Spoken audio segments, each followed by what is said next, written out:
Good afternoon, everybody. May I have your attention, please? Before the formal beginning of the meeting, we are going to take public testimony on items that are not on the agenda.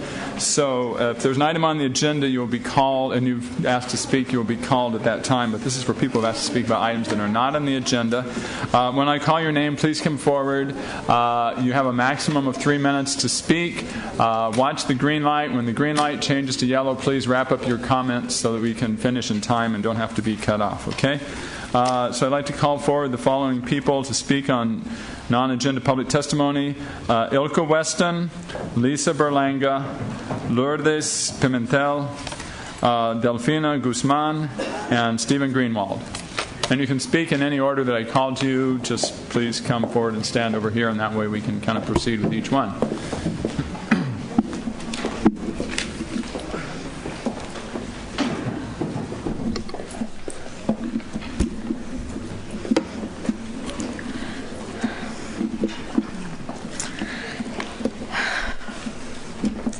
Anytime now? Yes. Go. Ding. Ding. Thank you very much for taking the time to hear me out. Your name, please? My name is Ilka Weston. Thank you. My son is a student at Alice Burney Elementary School.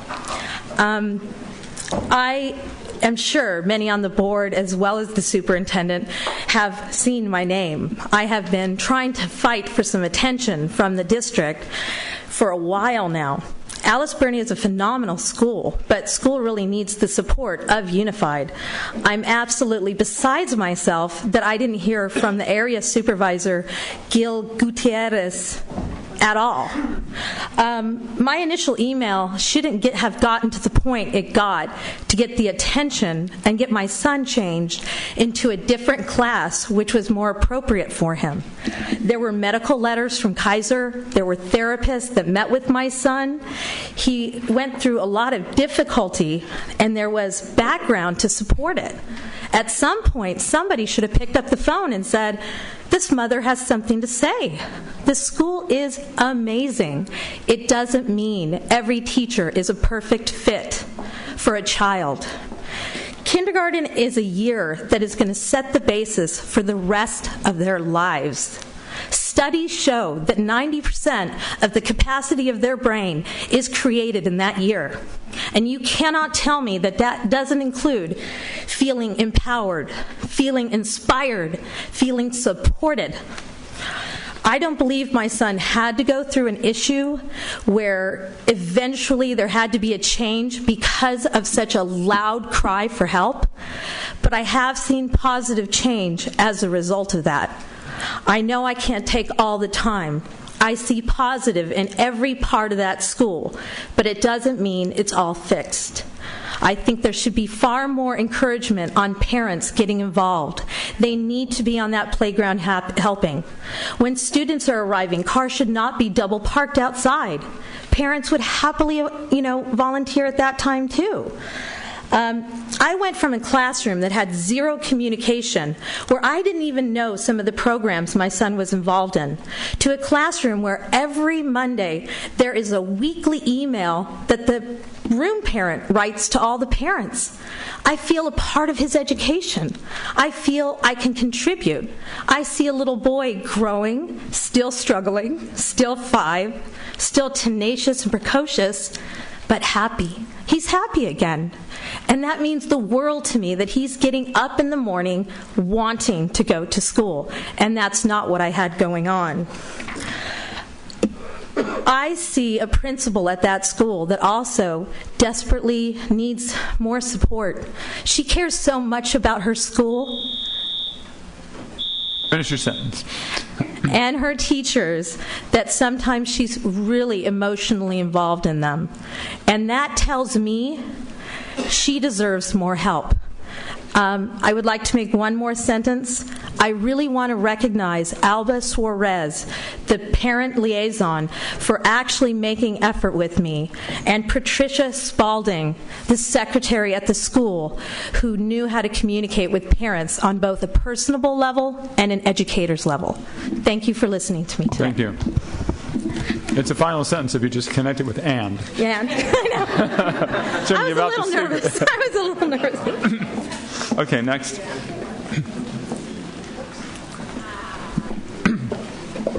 Good afternoon. She's going to speak in Spanish, and I'm going to be translating what she says. Thank you.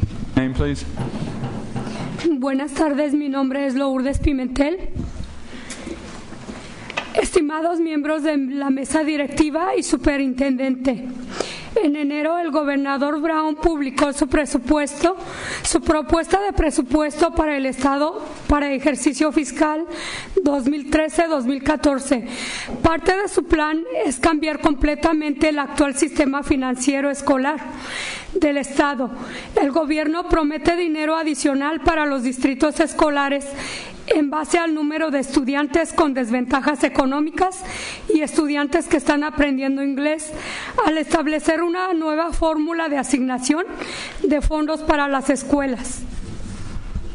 Good afternoon, dear board members and superintendent. In January, the Governor Brown released his initial 2013-2014 state budget proposal for the next fiscal year. Part of his plan is to completely change the state's existing school finance system. The governor promises extra money to school districts based on the number of students who are economically disadvantaged and students who are English learners by establishing a new funding formula for the schools. Hasta ahora todo va bien. Sin embargo, en el año 1, el gobernador propone quitar los fondos del Economic Pack ID por 970 millones que actualmente se da a los distritos escolares para los estudiantes que están aprendiendo inglés y para los estudiantes con desventajas económicas. Adicionalmente, los fondos para los estudiantes que están aprendiendo inglés se detendrían a los 5 años y una vez los distritos recibirían los nuevos fondos, los podrían usar casi para cualquier propósito que ellos quisieran. Se requería a los distritos escolares que desarrollen un plan de distrito por escrito, pero no habría virtualmente ninguna supervisión, ninguna visita a planteles o ninguna asistencia técnica por parte del Estado. En este caso, el Departamento de Educación de California, adicionalmente, el requisito de contar con los comités consultivos de padres de estudiantes que están aprendiendo inglés desaparecería por completo. So far, so good. However, in the year 1, the governor proposes taking away the 970 million economic impact aid funding, which is now given to school districts for students who are English learners and students who are economically disadvantaged. On top of that, the funding for English learners would be stopped after 5 years. Once the districts receive the new funding, they could use it for almost any purposes they choose. School districts would be required to develop a paper district plan or a written district plan, but virtually no monitoring, no on-site visits or technical assistance by the states, in this case the California Department of Education, would occur. Also, the requirement for English learner parent advisory committees completely would disappear. Necesitamos asegurar que cualquier cambio propuesto al actual sistema financiero escolar o en cualquier propuesta de control, flexibilidad total, excluya al EIA de los fondos, no establezca un tope arbitrario de los fondos para estudiantes que están aprendiendo inglés como se propone actualmente de 5 años. Se requiera que los fondos para estudiantes que están aprendiendo inglés sean suplementarios y no estén incluidos en la base de los fondos generales disponibles para los servicios básicos de estudiantes. Se requiera que el establecimiento de comités consultivos de padres estudiantes que están aprendiendo inglés, comités consultivos de distritos de estudiantes que están aprendiendo inglés y comités consultivos de estudiantes que están aprendiendo inglés, tal como se hace ahora bajo el programa EIA.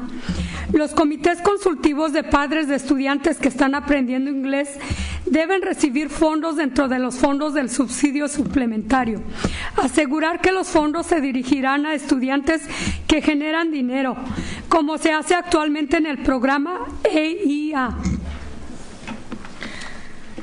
We need to ensure that any proposed changes to the existing school finance system or in any total control flexibility proposals exclude the EIA and its funding, does not establish an arbitrary cap on funding for English learners as currently is proposed in 5 years.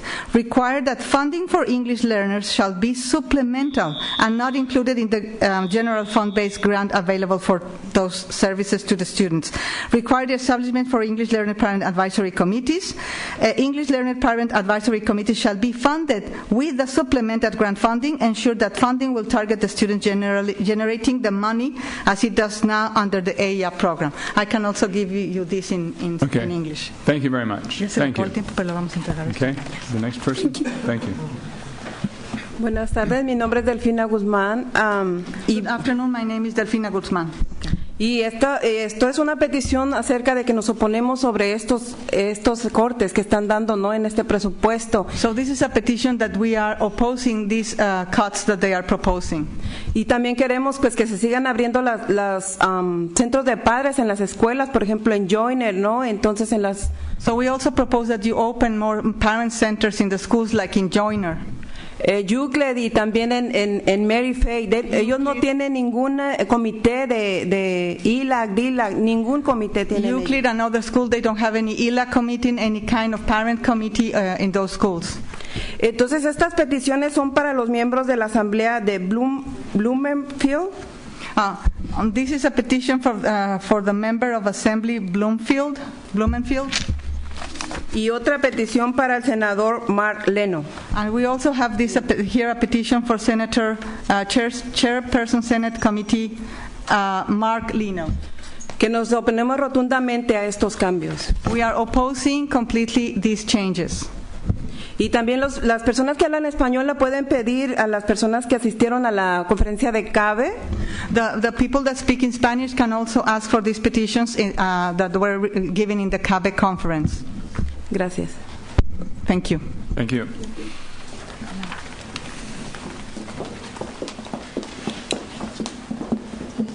Good evening, President Evans, Superintendent Koba, board members, staff. Lisa Berlanga, Synod United Parents for Education, or UPFRED. First, I want to say before I start on my speech that it's great to see parents up here talking to the board, expressing concerns and ideas with you. We hope to see more of that as time goes on and to encourage more of that. UPFRED has been attending the board budget workshops, and we've been taking the information we received at those workshops and disseminating it out to our members. We've had a couple of discussion meetings with several groups of parents to come talk about the budget proposal, and we've been listening to our members, and they've told us a couple of things.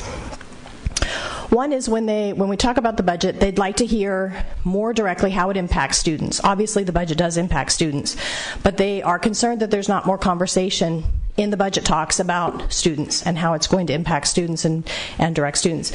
One parent brought up the idea they know one board actually has a small chair that they sit over at the side that helps them remember this is all about the students and that everything we talk about should be directly tied back to the students. They've also have a concern about how parents are engaged in the process, and we've heard the same thing from staff and board members, making sure that parents are meaningfully engaged in the processes, including the budget. And it's a very complicated issue, and they'd like more information. They'd like more opportunities to talk with folks and to ask questions and to really get an understanding of the budget, and we're trying to facilitate that. But board members and staff, we'd appreciate your help as well. And then the third concern is really reiterates what board member Barnett has said over and over, that the proposal just fixes this year. It's not a long-term solution. And parents have seen over the last few years that there's not a long-term solution in the budget. Each year we just barely get through the year. They're happy and pleased that the board is prioritizing stability and staffing. Everybody's thrilled to see that because the pink slipping process disrupted schools last year and last spring, and parents were very upset. But they're concerned that it's not a long-term plan that structurally fixes the budget. So those are the issues that we've heard from our members. We're going to continue to try to gather information. We're going to continue to try to have meetings to help answer parent questions and get parents involved. And again, would love to work with the district to make that happen. Thank you. Good afternoon, board members. Steve Greenwald. I'm here to discuss also about the budget, a little bit different. I'm really concerned about sequestration and how it's going to affect the economy of our state, county, and city, and that we may not have as much money as we expect to have in a year from now. And I'm trying to do two things. Number one, last year the ambiance between the board and the teachers and the students were in the middle was kind of conflicting. And I think the ambiance could be a lot better if we do proactive things now, because I believe we're going to have problems in the budget in a year from now, for sure. And because there's sequestration. One of the things I proposed about a month ago, and I'm going to propose to you again, is the $167 million that's being spent by the board for medical benefits for present and past employees. And I'm going to recommend that you look at it very carefully and see whether you can get together with other public entities, whether it be the city that has $120 million, or the Metropolitan Transport System, or any other public entity, to get together and where there is a school that's not being utilized, to have what's called a wellness and fitness center, where teachers and students, administrators can go there and get their health care and try to prevent diseases and decrease the cost of health care, have salaried physicians, salaried nurse practitioners, and have the basics necessary either for dental, ocular, or whatever is necessary for all the needs, and so as to cut the cost of $167 million, which I believe was last year, and next year will be even higher. So with our problem with sequestration coming up, budget problems, we should cut the cost of health care. And the way to do that is to have salaried physicians and to have contracts with the different hospitals, contracts with the specialists, and therefore decrease your cost of health care. Therefore, you'd have enough monies available for teachers, supplies, and anything else that's required for the school system. Thank you.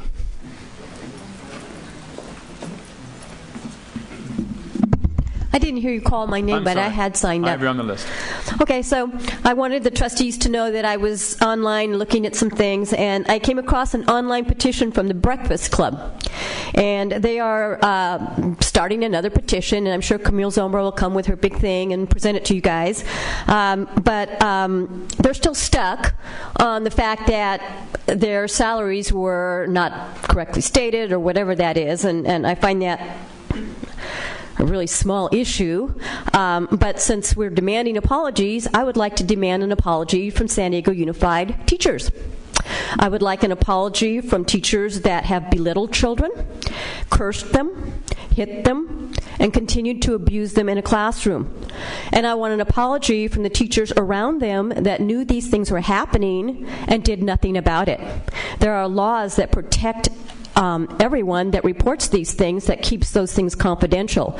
So when a teacher is abusing a child, there's no excuse for people not to step forward. So I was reading that little Breakfast Club, the people that are signing it, and several of them were anonymous. Well, I'm going to ask for a public apology, and I'm going to state my name. It's Sally Smith. And Sally Smith is asking for teachers to start reporting a child abuse and start making it a priority. I've seen a Sarah teacher screaming at the top of his lungs, scream as loud as you can scream, and use profanities and vulgarities, and that's how loud this teacher was screaming at boys. And these boys can't do anything. They have to listen and just take it. Would you allow that to happen to your child? That happened. There are children that have soiled their pants because they were so frightened of that teacher.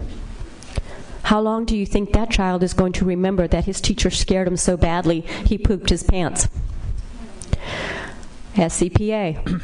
You guys just paid $1.25 million because a teacher was having sex with a student. He met her in 9th grade, and he abused her all the way until she graduated. How about that? So somebody didn't state a salary right, and that's what they're demanding an apology for? That's pretty small stuff. Let's talk about the big stuff, the protection of our children. Okay, that concludes the public testimony. I'd like to remind people that people are allowed to speak on non-agenda items of any item that they wish. There is no fact-checking for what people come up in here and report, so you will hear many different things. The board does not normally respond to these statements, but it's an open forum where people can pretty much say whatever they want within reason of public propriety. Okay, at this point, I would like to call forward the JROTC Color Guard from Crawford High School, who will now present the colors.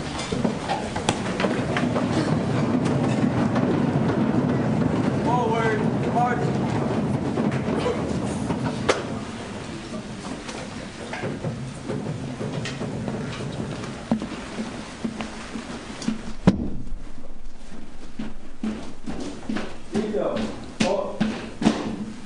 Center, carry, color, present, color. Ready, begin. I pledge allegiance to the flag of the United States of America and to the republic for which it stands, one nation, under God, indivisible, with liberty and justice for all. Carry, color. Right, face. Order, color. Forward, march.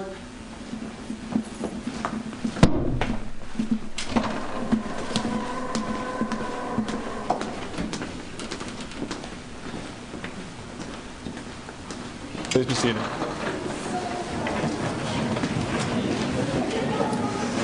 Okay, I would like to welcome everyone present today and those watching the broadcast of this meeting and call the February 26, 2013 regular meeting of the Board of Education to order with all board members present.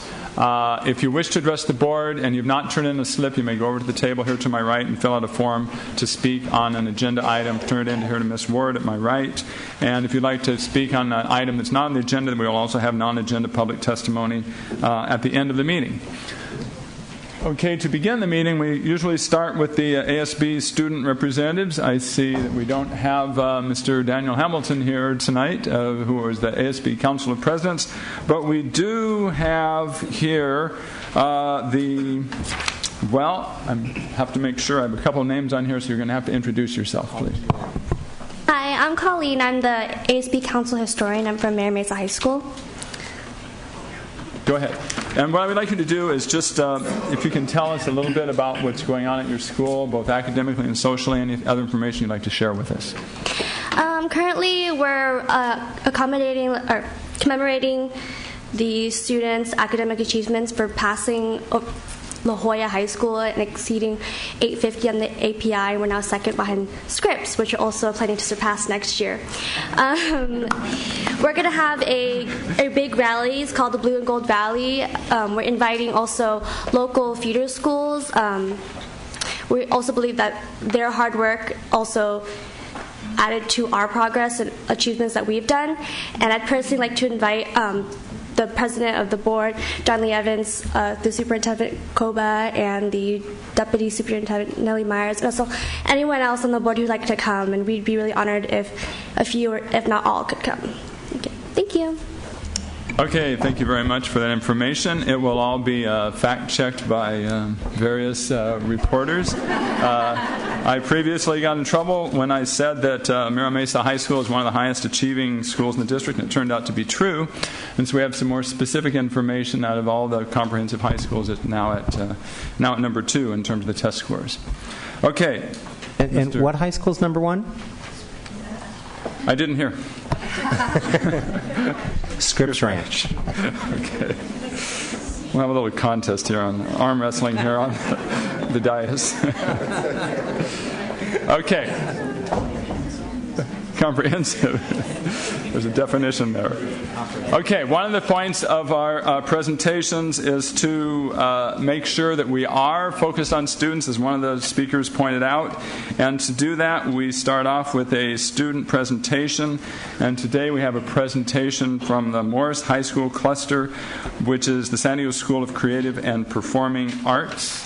Let's see here, Principal Ms. Saraga is here. If you could introduce this. Well, good evening. And SCPA's API is 820, so I think we're the third, highest. We're not competitive, though.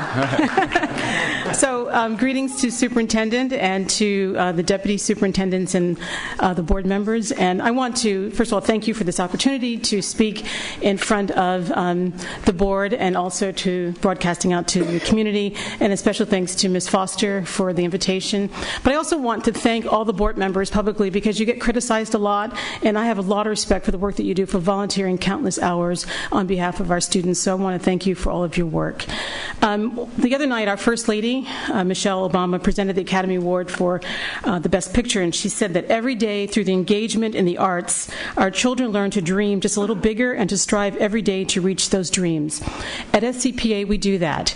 We have a dual curriculum of arts and academics, and it's resulted in school-wide gains in English language arts and in math, and most recently 80% of our students scored proficient or advanced in biology on the spring CSTs. We still have our work cut out for us with the rollout of the Common Core state standards and also with specific demographic groups at our school, and we're working on that.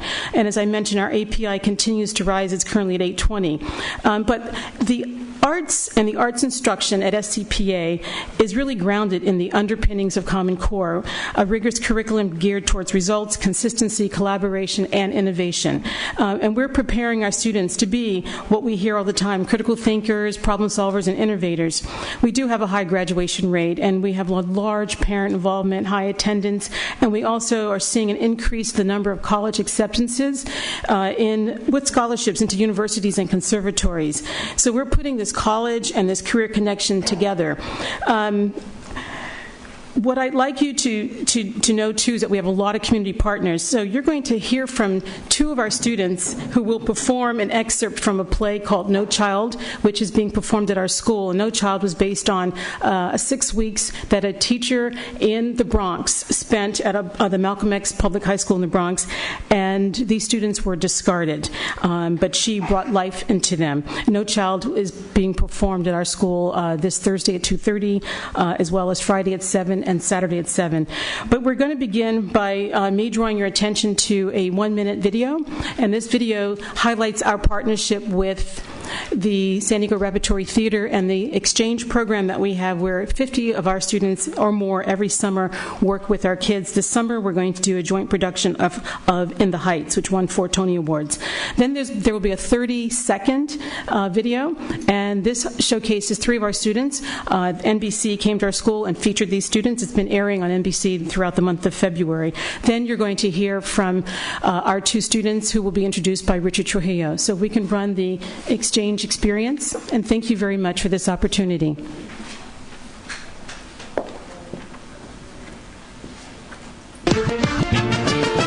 Yeah, I'm a street light chilling in the heat. I illuminate the stories of the people in the street. Some have happy endings, some are bittersweet, but I know them all, and that's what makes my life complete. And if not me, who keeps our legacies? Who's gonna keep the coffee sweet with secret recipes? Abuela, rest in peace. You live in my memories, but somebody's gotta eat. This corner is my destiny. Brings out the best in me. We pass the test and we keep it pressing. And yes, indeed, you know I'll never leave. If you close your eyes, that hydrant is a beach. That siren is a breeze. That virus did to leave on a palm tree.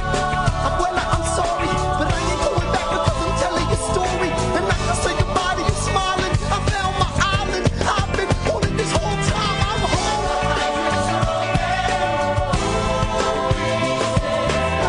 It's a wonderful life that I've known. Merry Christmas, y'all. Feeling alone, not home.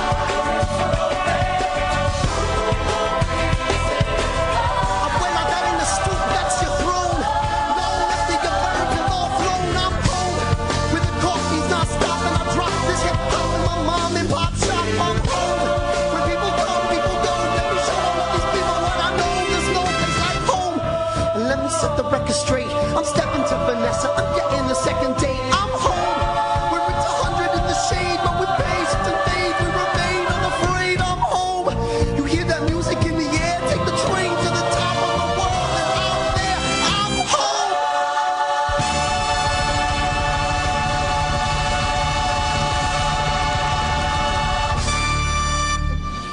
NBC7 celebrates Black History Month. This is a great school, and it really does help direct these young people into a better way and a better outlet and give them the courage to go forward. I'm very proud to be a dancer, and I have a lot of pride in my art. It's so exhilarating. Like, there's so much energy. It makes you feel good on the inside. As soon as I get on stage and those lights just open up, I'm just alive, you know, just love it.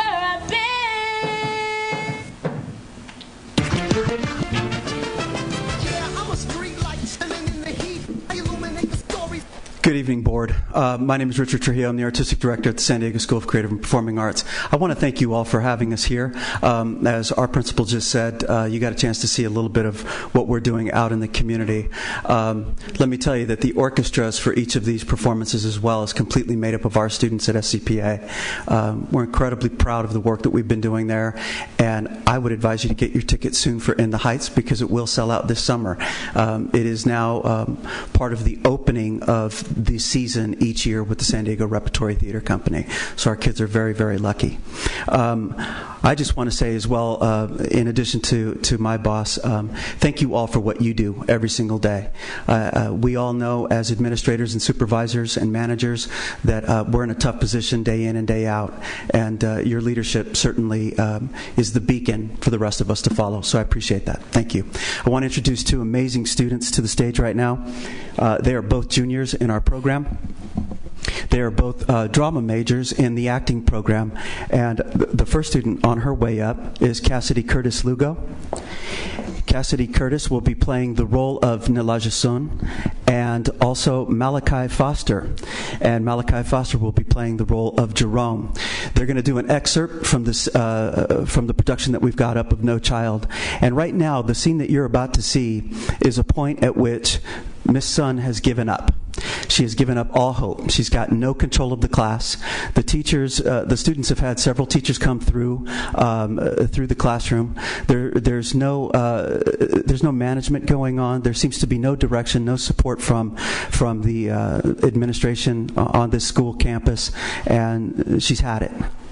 And this young man, probably the biggest instigator and the biggest problem, finds something to live for. So this is where this scene picks up.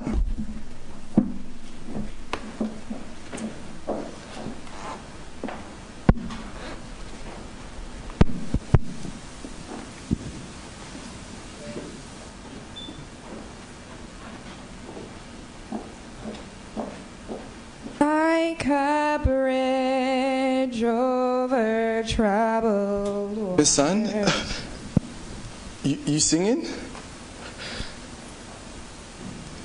Okay, sorry about what happened earlier in class today. Most of us were just being jerks when we did that. Okay, I was being a jerk when I did that to you.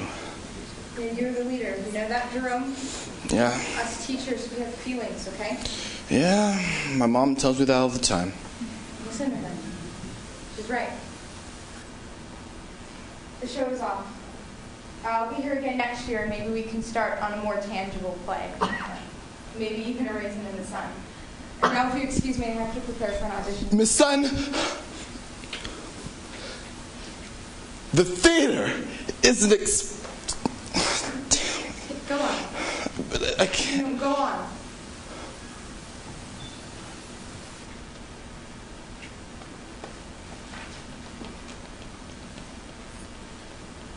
The theater is an expression of civilization. We belong to a great country which has spawned great playwrights. Shakespeare, Marlowe, Johnson, and even in our own time, Sheridan. The convicts who were speaking a refined, literate language and expressing sentiments of a delicacy they are not used to. It will remind them that there is more to life than crime, punishment. And we, this colony of a few hundred, will be standing together, watching them. For a few hours we will no longer be despised prisoners or hated gaolers. We will laugh. We may be moved. We may even think a little. Thank you. Jerome, I didn't know that I had the part like Lieutenant Ralph Clark memorized. I do my thing. But I guess I won't be doing it this year. Shoot, I guess every teacher we have just runs away. Okay, listen, Jerome. I want you to tell your buddies to have their lines memorized from Acts 1 and 2 and be completely focused when I walk into that room next week. That means no talking, no hidden conversations, no blurting out random numbers. All right, so you're back? Yeah. And I'm back. Miss, you really need an acting job soon. True that.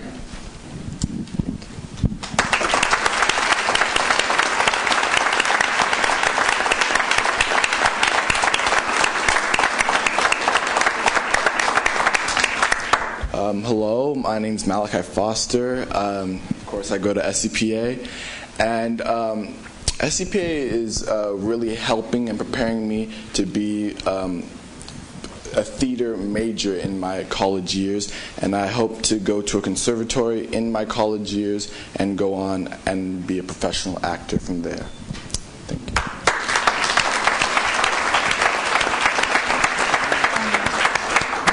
Hi, my name is Cassidy Curtis Lugo. I am a junior at SCPA. I've been going there since 9th grade, and it's really been a wonderful tool that the education that they've offered me there in theater, and as well as other, I just really think that the type of education that they offer here is so key and so important to offer everybody. The arts is just really special, and it's really been beneficial to me, which is why I want to go on to college. And I actually want to do film, a major in film, and then minor in theater, so film editing. But yeah, okay, thank you.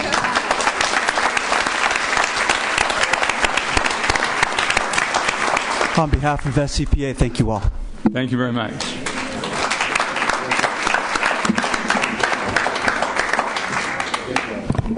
Ms. Foster, do you want to make any comment?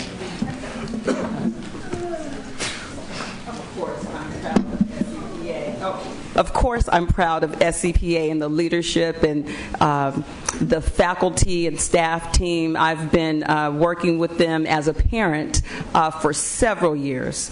My daughter graduated from SCPA and was the class president, is now in her 4th year of college. So I just thank you for all of the nurturing, the dedication, your expertise, and your collaboration. And of course, my mother is back there pointing at my son. My son just performed Malachi, and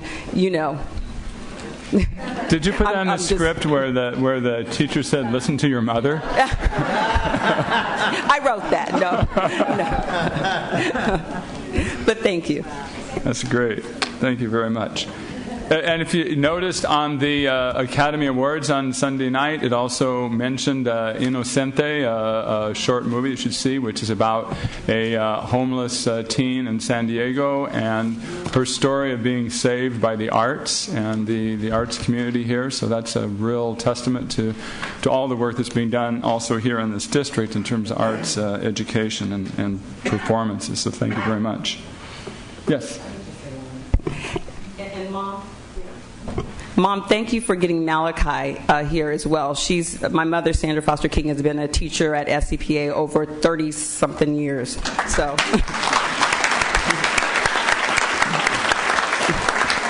taking students even around the world for dance. So, thank you.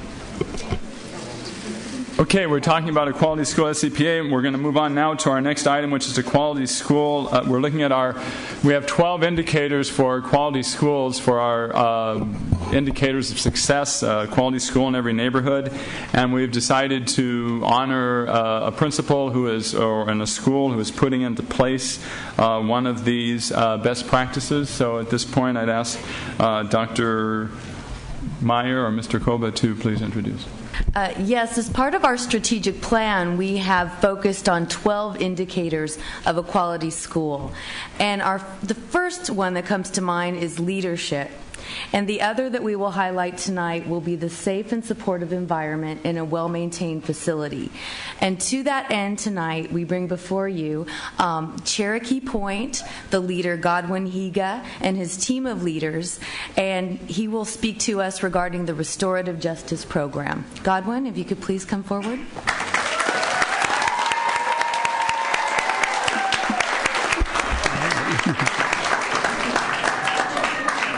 Thank you very much. I just want to say that it was so fitting and proper that the topics that were discussed prior to this is so much about quality school. And I wanted to thank the board and the district staff for nominating Cherokee Point for Indicator 12. And Indicator 12 is supportive environment, safe and well-maintained facility. I strongly believe that Indicator 12 is the most important of all indicators in building quality schools in the district. And the reason for that is students must feel safe, respected, and loved to learn and grow and become educated. Restorative practices and trauma-informed schools make this happen. Trauma-informed schools understand the whole child concept and in its entirety. The entire staff understand the cultural differences and strives to get better. The entire staff at the school is strictly for the students. The entire staff has a passion for kids, and the kids know that. It takes a community, not just a leader, to make this happen. I would like to call upon some representatives from the school to share with you the why and how we do this at Cherokee Point Elementary School, because our staff, students, parents, and partners make these things happen. Mrs. Patty Wallach, she's our resource teacher and our new Common Core coach. Hi, my name is Patty Wallach, and I'm the resource teacher at Cherokee Point. And thank you for giving us this honor for this award. When Mr. Higa started at our school, one of the biggest things that he emphasized was that we need to understand the whole child, and we need to have very high academic expectations for kids, but we also need to take care of their social and emotional needs as well, so that they can be prepared and ready to learn. So Mr. Higa has started many programs at our school that really help to take care of all the needs of our students. You know, we have breakfast in the classroom, we have food for kids, where we have, I think, 100 kids every Friday take home a backpack full of food, so they have food to eat on the weekends. We have 4,000 pounds of fruits and vegetables delivered to our school twice a month for our school community, and 12,000 pounds delivered once a month for the whole community, not just the school.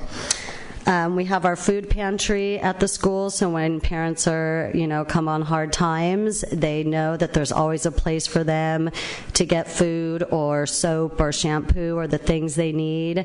I got to sit in on some of the parent surveys for that to translate, and one of the biggest things that I noticed from the parents was that they never felt uncomfortable coming to the school and asking for help. If they needed something from the pantry, they came in and they were always felt welcome and didn't feel ashamed to come in and get what they needed.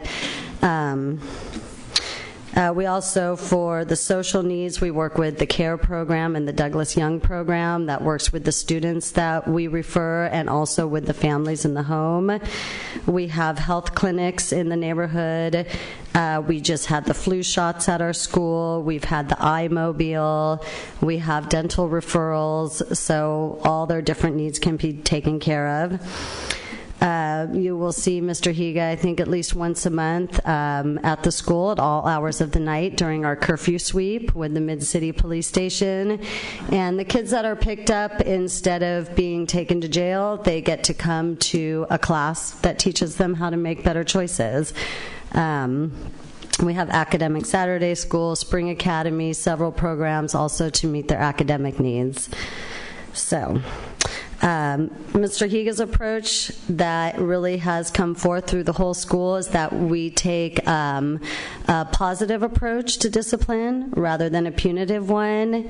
With the grant program from the WRPP, we've been able to train the teachers on restorative practice and how to be a trauma-informed school. Teachers work with the students in classroom community meetings where the students learn how to resolve their problems on their own and together in a safe environment. The WRPP program has also trained kids on how to be peacekeepers. So the upper grade students work with the primary students at recess time on conflict resolution. And they also have youth and adult leadership programs. So some of our kids that sometimes are struggling get to be a part of these leadership programs and really be a positive influence on the rest of the school. So with all these things that we've done here at the school, the bottom line is we have very few referrals to the office, and we have a very low suspension rate. I think we had 3 last year, and zero last year? Or zero this year? Oh, 0 this year, which is great. We also strongly believe when kids are suspended, we try and do in-school suspension so that kids are not out on the street when they're suspended. Parents are at work and kids are roaming the street the whole day or playing video games. What kid wouldn't want that, right? We want to keep them in school, not out roaming the streets. So we've had a very positive experience here. It's a great school to work at, and I'm very happy to be here. And thank you once again for this recognition. We have Luz Vidal.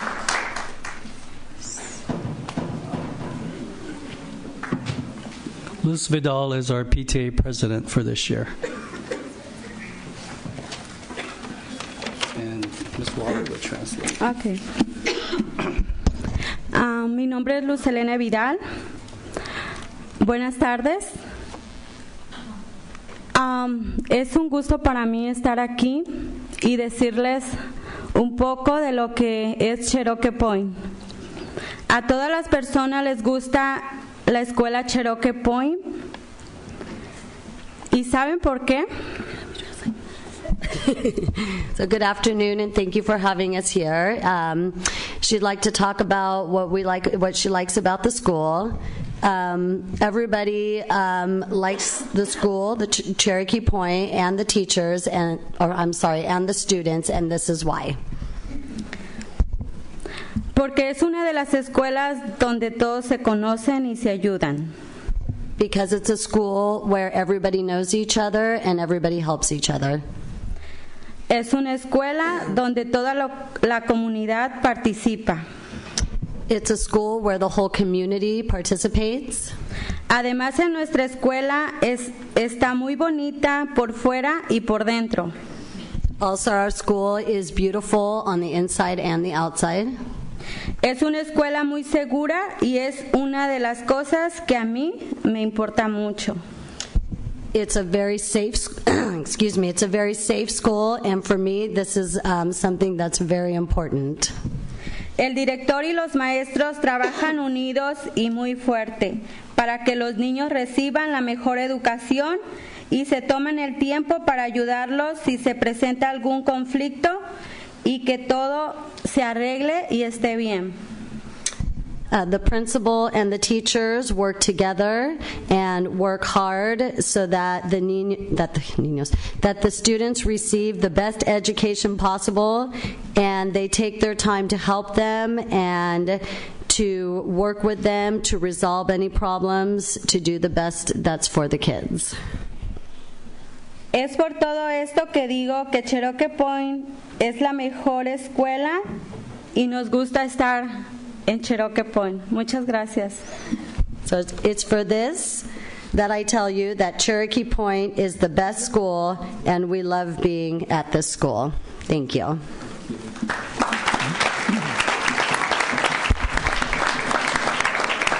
I got a little nervous here because I didn't know what she was going to say. No. Okay, we have Carlos, our 5th grade student, and Emily.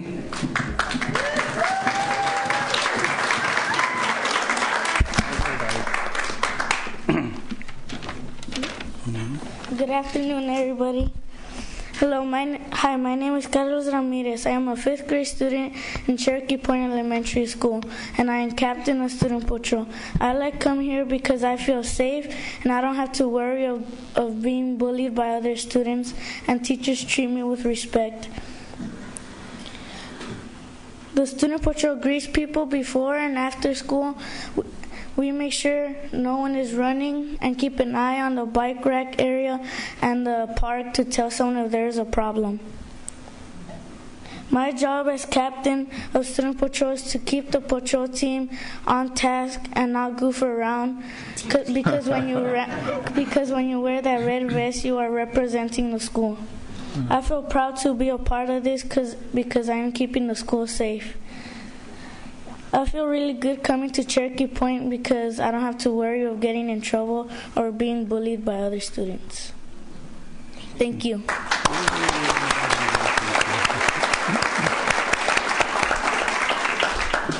Good afternoon. Hello, my name is Emily Ramirez from Cherokee Point Elementary School. I have been a student at Cherokee Point since preschool, and now I am in 5th grade. I am also co-captain of Student Patrol. I love coming to school, representing it, and learning at this school because it's fun. Another reason why I love coming here is because when I was little, I used to be bullied, and then they made this school into a bully-free zone. Now I feel safe and confident. When I am at school and working in my station, I always feel proud to help other students and learn new things every day. Our principal, Mr. Higa, is the nicest person who treats others with respect and fairness, like to teachers, parents, and students. Thank you. Oh, thank you.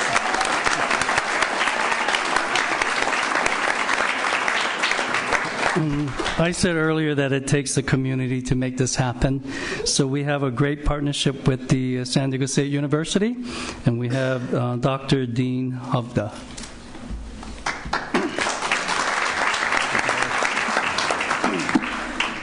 Well, as a school partner, each day for the past 3 years, San Diego State University College of Education faculty and students preparing to be teachers, school psychologists, counselors, and community workers are privileged to work with amazing students, as you just saw, faculty members, staff at the school, parents, community members, and Godwin, what an inspiring principal.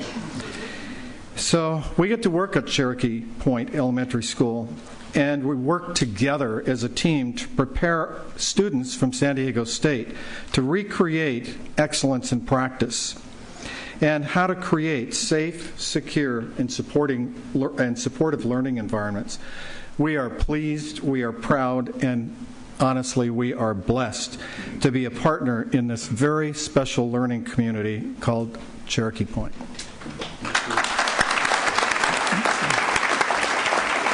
And we have Dana Brown.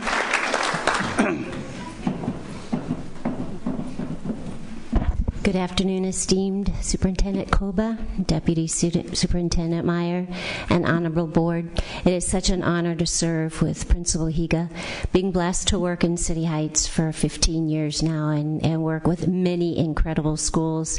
He exemplifies what a school community partnership is. He welcomes, you can feel when it says in there the feel and the tone of the school. You feel it from the moment that you set foot on that campus. And every single level, from cafeteria to Lester to Mr. Knock, the office staff, the teachers, the nurse, and all the amazing collaborative partnerships that are at Cherokee Point Elementary exemplify a community, a village that is raising all these children. And when Patty mentioned WRPP, I'm blessed to be here with all of our team members, Dr. Hakoda, Dr. Zirkle, Dr. Ingram, Dr. Martin. They're all in the audience along with all of our parents parent leaders, and we have a leadership after-school program that we do as part of the Wellness and Restorative Practice Partnership.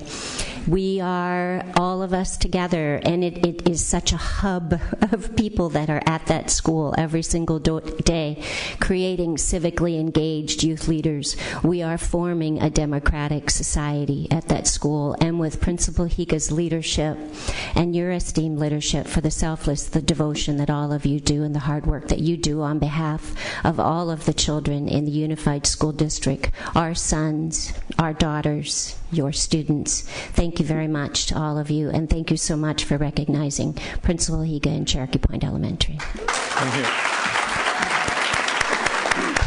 I want to also recognize Mark Kassab, if he could stand up. He's our community leader and supportive of our school. And this is our new assistant chief from San Diego PD that would like to speak. Thank you. Good evening, Superintendent and board members. And I'm honored to be here and having a chance to just briefly recognize Mr. Higa. And if I could, I'd like to get personal with this and my relationship with Mr. Higa. I was assigned to the Mid-City Division as its captain about 4.5 years ago. Some of you will remember that was at the height of a string of homicides involving children out there, and we knew that we needed to do something about that. And that's something, one of the strategies that we came up with ultimately became that curfew sweep that later became so controversial. However, that was based in the concept and the philosophy that one life lost to senseless violence was too many, despite what the fact checks and the reader had to say about it. We believe that just one was too many. And I went out to the community with that, looking for partners. And that's when I met Mr. Higa. And Mr. Higa, we talk about how he has transformed the children and transformed the community out there in Cherokee Point. I want to talk about how he has transformed me. I am a 30-year veteran of the San Diego Police Department. I am not easily impressed at this stage of the game. And I'll tell you, I am more than impressed with this man. When you see what has occurred at Cherokee Point and see the magic that he has done there in that community, you can't help but be impressed. It's not just about curfew sweeps. It's everything else that goes on out there. And it has been touched on by a number of people who have spoken. The food giveaways out there. I didn't hear any mention of the Lowrider Gospel Fest. That was another one that Mr. Higa and I sweated big time thinking, oh boy, if one thing goes wrong, we're really going to be answering for it. It is now in its, fourth year? One of the most successful events out there, and that would not have occurred without Godwin Higa's vision in allowing us to go to that school, to use it. He made the Cherokee Point the hub in that community.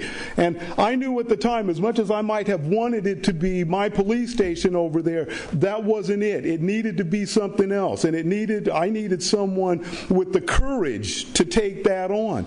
And Mr. Higa has done that. It's also been alluded to how he has been out there till 2, 3 o'clock in the morning, out there on those curfew sweeps. He has worked just about every one of them with me, start to finish, and with several other people here. And you have to see, again, that magic with him sitting down with those kids, with him sitting down with those parents out there, direct interaction, making that difference. And Mr. Higa, I can tell you that your influence has gone beyond me. One of the things that we worried about when I left that division was, did we have something that was sustainable? And Mr. Higa has taken everything that we started 4.5 years ago and continued on with it. And I am proud to say that that relationship that Cherokee Point has with the police department and with the community is more powerful now than it has ever been. And that is all thanks to Mr. Higa. I am inspired by you, my friend, and I can't say enough on behalf of Chief Lansdowne himself and from the Mid-City Division, Captain Jarvis, who could not be here. We are proud to be a partner with you. You represent all that is great in the San Diego Unified School District, and I look forward to hopefully having an opportunity to work with you again sometime.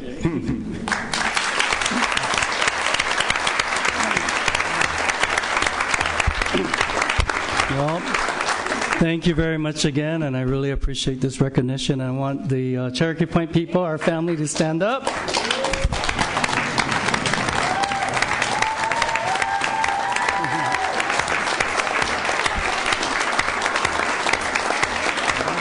Thank you very much.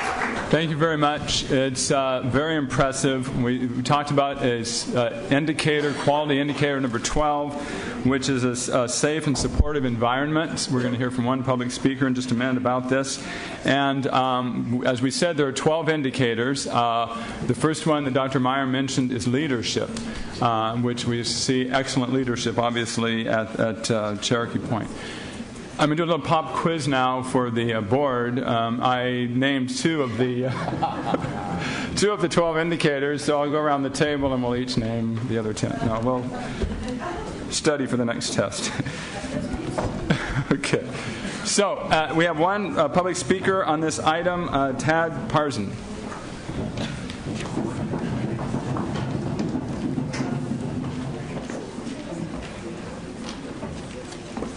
Good evening, School Board President, Mr. Superintendent, staff, and the rest of the board. I just, on behalf of Price Charities and the City Heights Partnership for Children, I just wanted to add my voice to the choir. It's all been said far more eloquently than I can repeat now, but Cherokee Point is a wonderful example of a school that embraces its role in the community, embraces the community around it, and in return, you see the community that's embraced the school, and you see that fabulous synergy that's happening. It's all reflective of Principal Higa's leadership and the beauty in the community around it. So I just wanted to make sure that you knew that we were very proud and appreciative of partnership with Principal Higa, the Cherokee Point community, and all the beautiful, beautiful people that make Cherokee Point such a beautiful place to go to school for young people. Before we continue the meeting, on the next point, Superintendent Koba has a statement that he would like to read. Thank you, President Evanson. Before I begin, I'm just so pleased that two of my certainly favorite schools were highlighted tonight. And you saw the whole K-12 continuum. Godwin leading the way at Cherokee with the elementary, and then Mitzi in that 6-12 alignment that we know as SCPA. So well done to both of you. What I'd like to do now is read a letter. It's dated February the 26th today, and it's addressed to the trustees. The subject is letter of retirement notification. This correspondence is my formal notification that I will retire effective June 30th, 2013. It is after much reflection and consultation with my family, and with great mixed emotions, that I make this decision. I have served in this district over the past 7 school years. The retirement date coincides with the completion of my 3-year employment contract as the superintendent of the San Diego Unified School District. I want to thank you for the honor and privilege of leading this outstanding large urban educational institution since my appointment as the interim superintendent in September of 2009. This tenure has been earmarked by both great resource challenge and solid academic achievement. At center stage, the board, staff, and community have had to deal with incessant draconian cuts to the state and district budgets, triggered by the single deepest and most prolonged economic downturn since the Great Depression of the 1930s. Year after year, we've had to make the most difficult decisions impacting all stakeholder groups. Great collaboration and sacrifice by all have enabled us to accommodate the budget deficits. That said, We must relentlessly address the future year fiscal challenges with balanced, long-term budget solutions. Concurrently, we have been able to maintain a laser focus on academic excellence and not allow the budget woes to distract from our core educational mission. The results speak for themselves. There have been very positive trends in attendance, standardized testing outcomes, graduation rates, and dropout numbers. San Diego Unified is consistently at or near the top of the list of California's large urban school districts relative to these educational indicators. This is testimony to one of the hardest working and most dedicated teams that I have ever been associated with in my adult work life. Our central office and campus staffs, certificated and classified personnel alike, are passionately committed to serving the children of San Diego. Their singular contributions, coupled with the remarkable drive to excel of our students and the steadfast support of our parents, has made a positive, value-added difference. I leave with much having been accomplished by our team and much to do in the years ahead. We have passed 2 construction bonds, Prop S and Z, that will overhaul our facilities in the decades ahead. The strategic process to create quality neighborhood schools is underway. We have implemented I-21 and created several thousand high-tech classrooms. The A to G curriculum shift is proceeding. Planning and professional development for the Common Core standards is happening in earnest. These are all critical undertakings that must continue with unswerving commitment and energy. I am confident that you and the staff, in partnership with the community, will safeguard the way ahead for all of these endeavors. In closing, I am deeply appreciative of the opportunity that I've had to serve in public education. It is a calling that demands great personal reserves and dedication at a time when there is incredible debate and flux in the American educational system. I have nothing but the highest admiration for the educators and educational support teams that devote their lives to working in, around, and for schools. I wish you and the staff the very best in the years ahead in graduating our children as college and career-ready adults. Sincerely, William A. Koba. Thank you.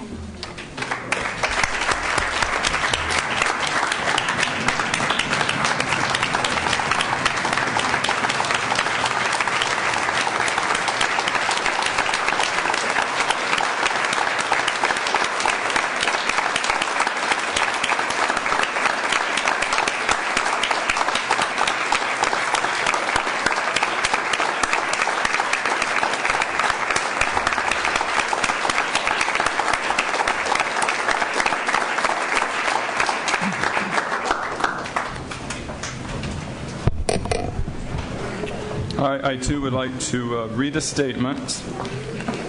Our board just this afternoon discussed with Superintendent Koba his retirement. I have a couple of statements to make. First, I would like to express our sincere appreciation to Superintendent Koba for his leadership at San Diego Unified for the past few years and congratulate him on his retirement. His reputation throughout the district and the community is one of a person with great integrity who has led the district in the most financially difficult times of this district. Under Superintendent Koba, student achievement has consistently risen and community participation in the schools has increased. Superintendent Koba has been a tireless leader of San Diego's school reform plan, Vision 2020. He has begun to implement the district's long-term reform plan to develop a world-class school system in San Diego. The class of 2020 is now in the 5th grade, and they're off to a good start as they prepare for middle school and high school. Under Superintendent Koba, both career tech and college prep programs are becoming available to all students. There is an increased focus on revitalized neighborhood schools for greater parental participation. Cluster councils have developed across the district. Teachers are becoming more effective through professional learning communities. The district has received national accolades for programs ranging from music to high-tech classrooms. Now, San Diego Unified has gone through tumultuous times over the past 2 decades. We congratulate Superintendent Koba for the stability that he has finally brought to this district. The changes that he has brought will be noticeable for many years to come. He has shepherded the district through a difficult period with the utmost integrity and human decency, has planned for the future, and has provided a great example for the next superintendent. We wish him and his family the best in his well-deserved retirement.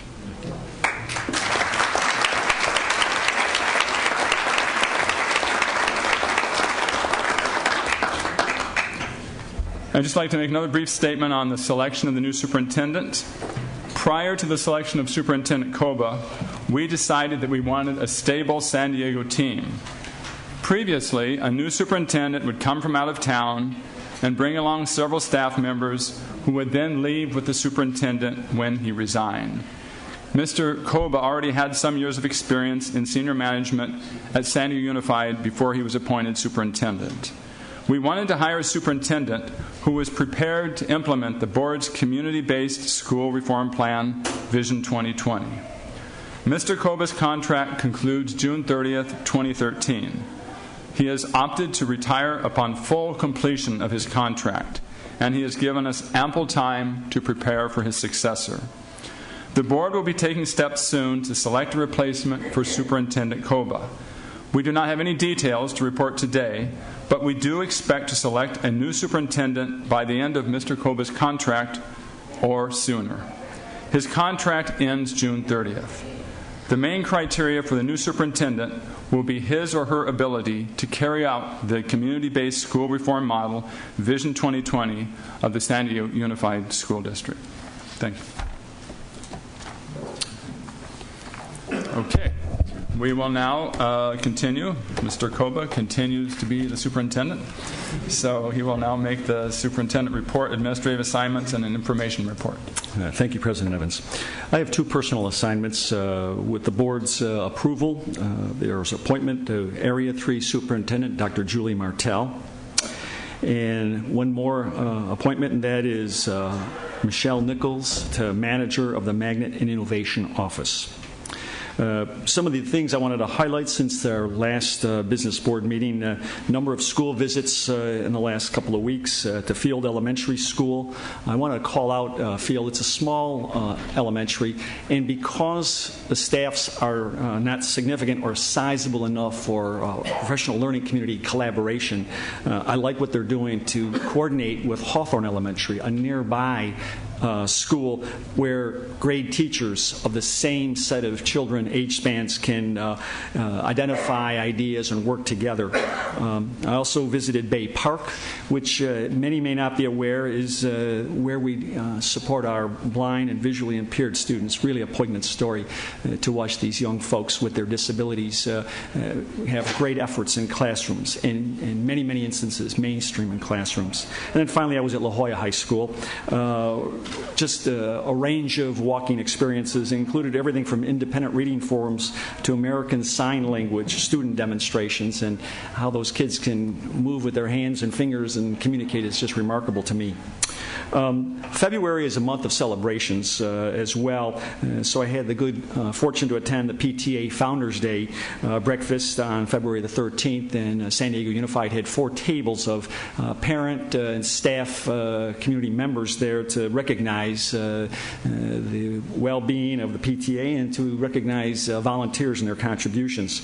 And second was the annual celebration, the Laurels for Leaders Luncheon on February the 19th. The Downtown Kiwanis Club sponsors that every year, recognizing high school ASB leadership. And again, we had great representation from many, many of our high schools. The kids were thanked and recognized for their contributions in leading their secondary schools.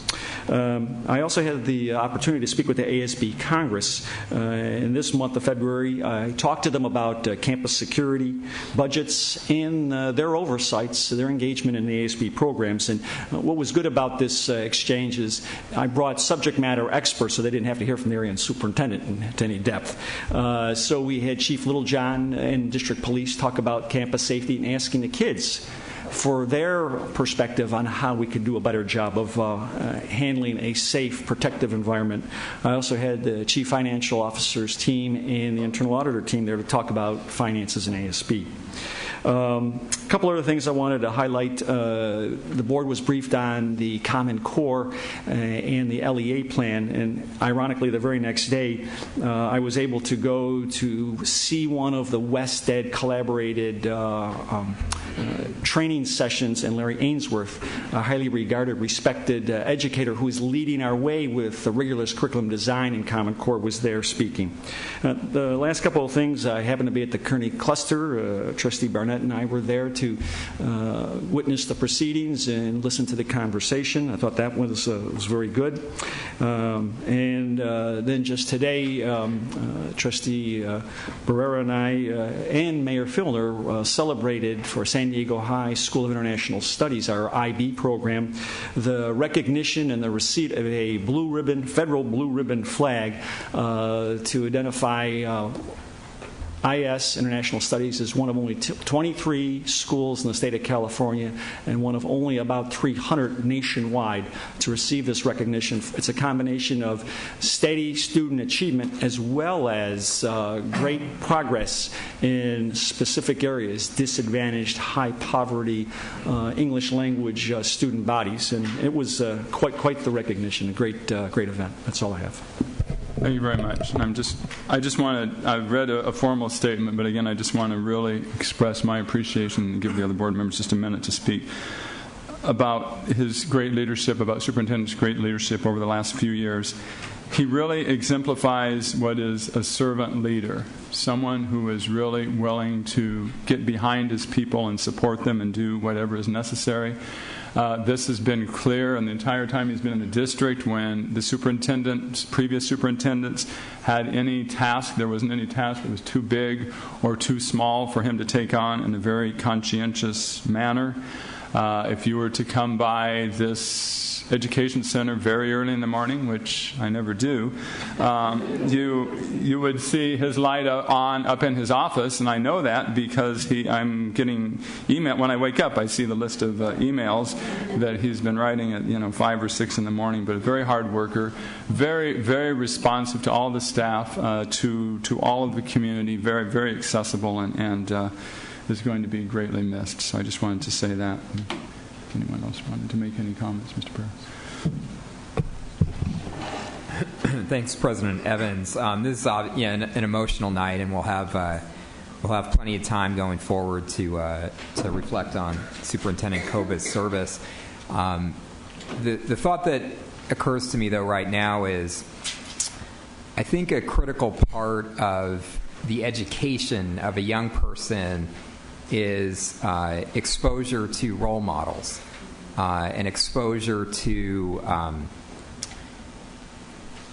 a way to live your life that's about serving the community, serving the public. And when we read the mission statement, I admit that when I read that mission statement, I think as a parent what that means to my sons. And I think as a parent and certainly as a board member, I just want to thank Bill Koba for being a role model that I think any of our young people could be proud to look to as an example of how to live your life in a way that makes a difference to other people. So as a parent, I just want to say thank you, Superintendent Koba. And to Superintendent Koba, we've known each other briefly in comparison to the rest of the board, but I want to say the candor and with such concern and how carefully you consider the issues and all of the stakeholders, and how thorough you examine issues is very impressive, very much appreciated, not only as an educator and a parent, but certainly as a trustee. And all I can say is that my only selfish complaint is that it was just way too brief. So you'll be very, very much missed by me. Thank you.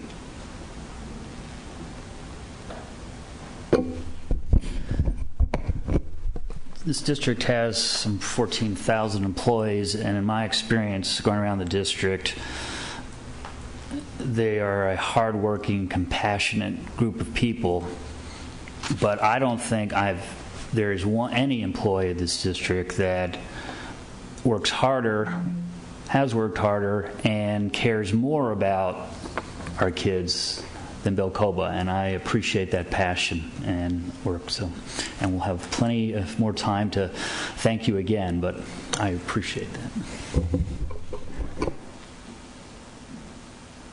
I think that from my point of view, when I visited with other people about Bill Koba before he became superintendent, what I heard at all levels of the school district was that he was a man of integrity, and that he was an embodiment of the idea of listening to people about their ideas to solve problems and seeking to understand others before being understood.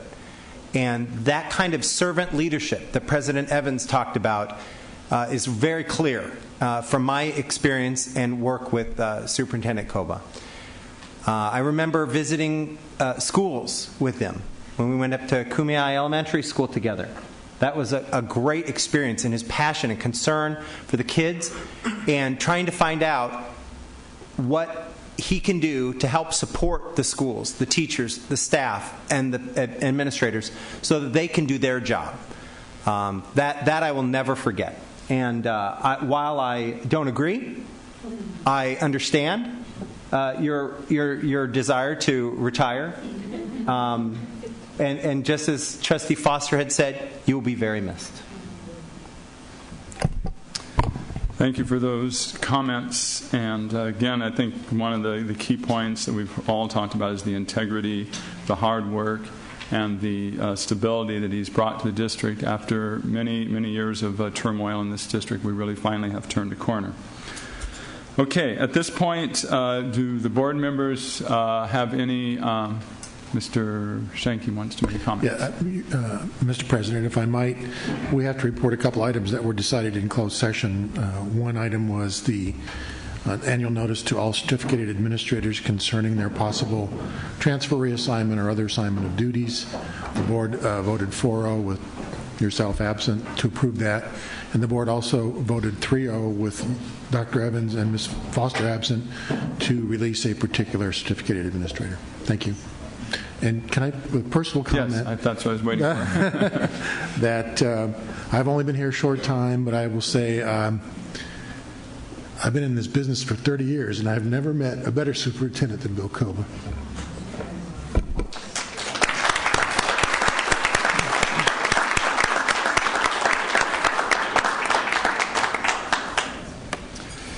Okay, now let's get into it. Board information.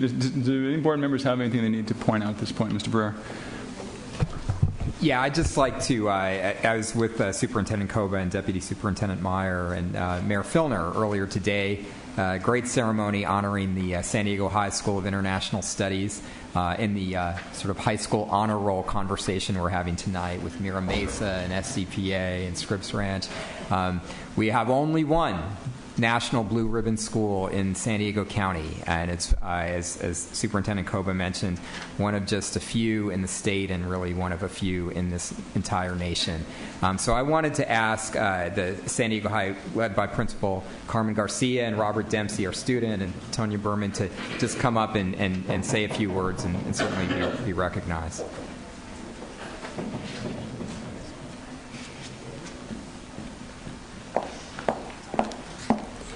Good evening, President Evans, Superintendent Koba, board members, and Deputy Superintendents Dr. Meyer and Phil Stover.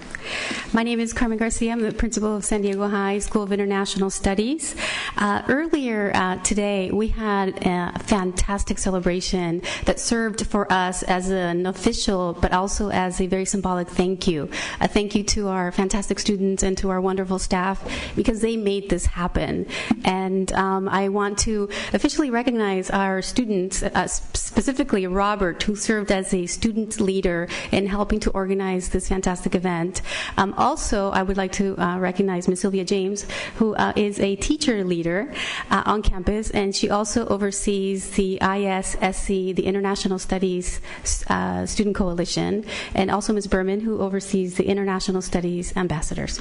I would like Robert to speak briefly. Thank you. I don't have anything scripted, but in addition to the students who worked really hard to get this award, and we worked really hard to set up this event, I think it's also important to recognize our amazing staff. I know they don't like me to recognize them, but they're truly amazing, and they really set us up for all the success we've had so far. So thank you to them. And to all of our Mr. Koba and Nelly for coming out today, and Mr. Barrera. We really are thankful that you guys were able to make it.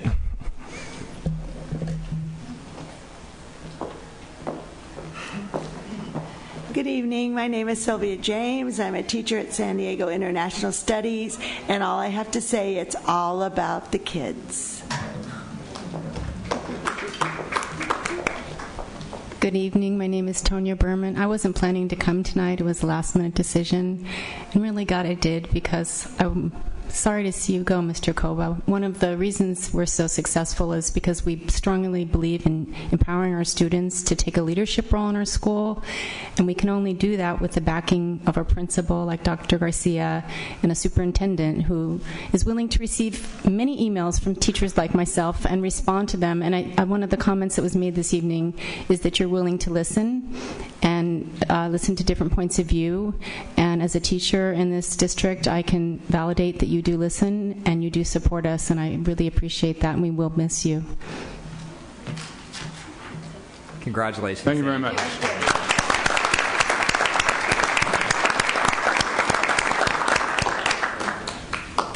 And just for the record, we will not be accepting any other retirements this evening. Okay. Motion to adopt the agenda. Second. Okay, please vote.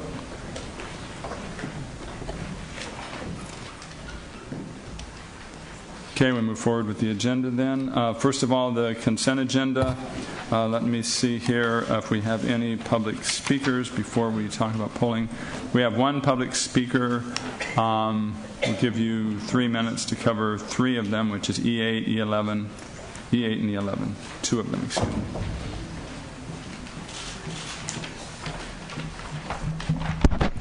I want to commend the employees that work in the sale of surplus and obsolete instructional materials.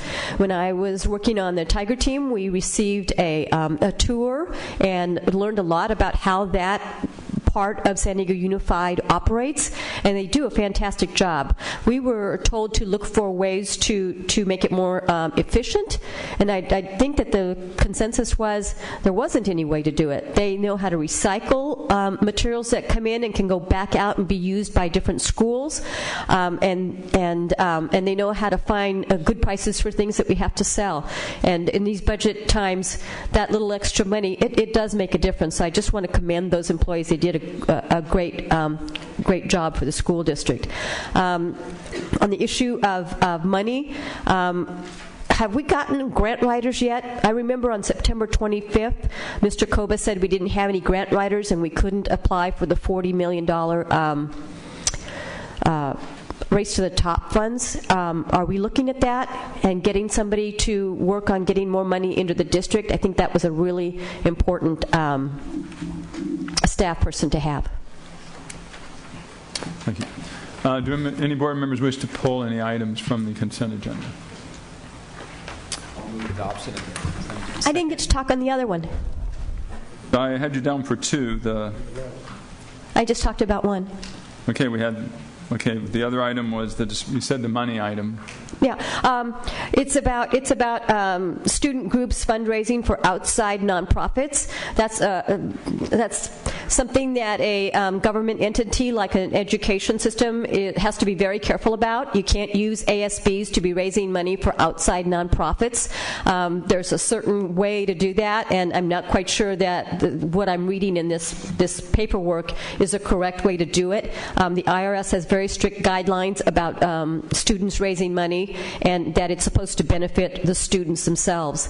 Nonprofits have other ways to fundraise, and I appreciate that kids want to do this, but they have to be very careful about how it is set up. Okay, there's a motion to adopt the consent agenda. Is there a second? Second. Okay, second. Please vote. Okay, we approve the consent agenda 5-0. We're going to move ahead to I-2, which is the resolution in the matter of authorizing the sale of Proposition Z general obligation bonds not to exceed $530 million. This is the first sale of our Prop Z bonds. Superintendent Koba. If I could ask for our Chief Financial Officer to come forward to highlight for the board, this is in fact an item to go forward. Is there a motion to approve this item? Yes, so moved. Moved, second? Okay, we will now give an explanation. Go ahead, Mr. Dobbs. For the benefit of the public, just a brief information about what we are voting on. Yes, sir. What we're going to brief about today, we actually have a team of briefers come forward. If I can have Jenny Cigar to come forward. This is just to talk about the general obligation bond series that we're going to sell starting next month and getting a resolution approved by the board to handle that particular transaction. And we went through the process of giving this exact same overview to you with some additional updates due to remarks that was given to us by you and in our last board workshop.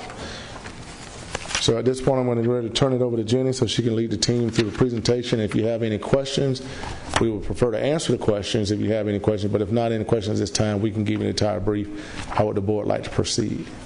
Okay.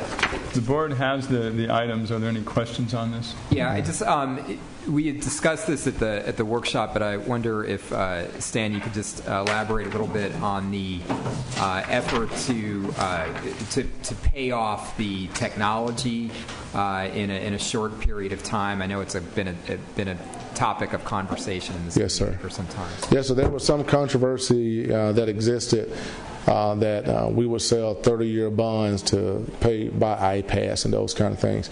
But we have specifically drafted this particular resolution to sell 3 series of bonds, the series A, B, and C, with A and B being focused on short-term bond situations. So within 1 year, and in some cases 2 years, those bonds would be paid off. So you will not be financing technology equipment to support our 2020 plan with a financial picture greater than 2 years. Thank you, Mr. Yeah. So just to clarify for the public on that, we're talking about 30-year bonds, which is the traditional thing for the general construction programs. But we're talking about, but there's a shorter period of repayment for the technology items. Correct. Which is separated out. Yes, sir. And which is how long of a period?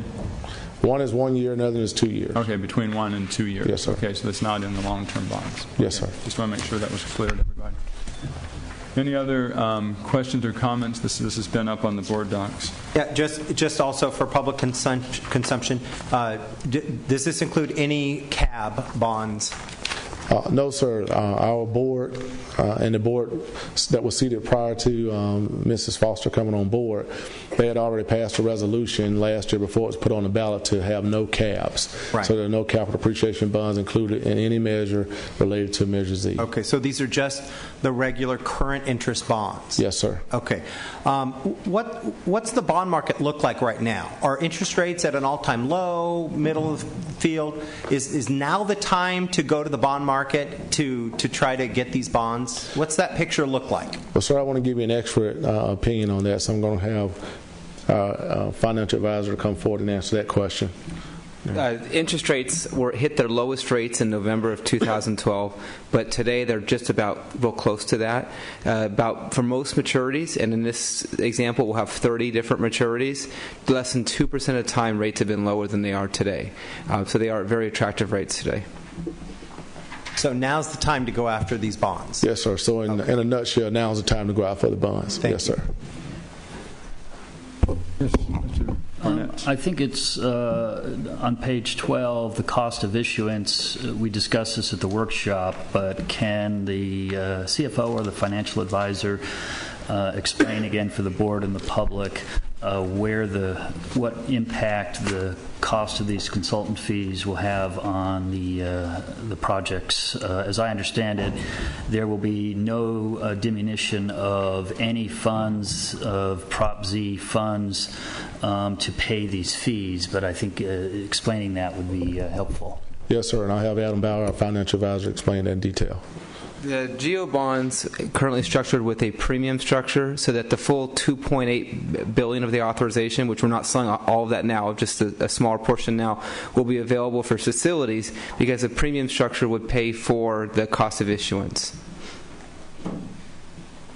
Just last, and thank you. I think it's just worth reiterating that the taxpayers agreed to raise their taxes in probably the toughest economic environment we've had since the Great Depression, and they did that because they wanted to continue and expand this program. And because of that, we do not have to use capital appreciation bonds. We can use the least expensive, the most efficient bonding using current interest bonds for 30 years.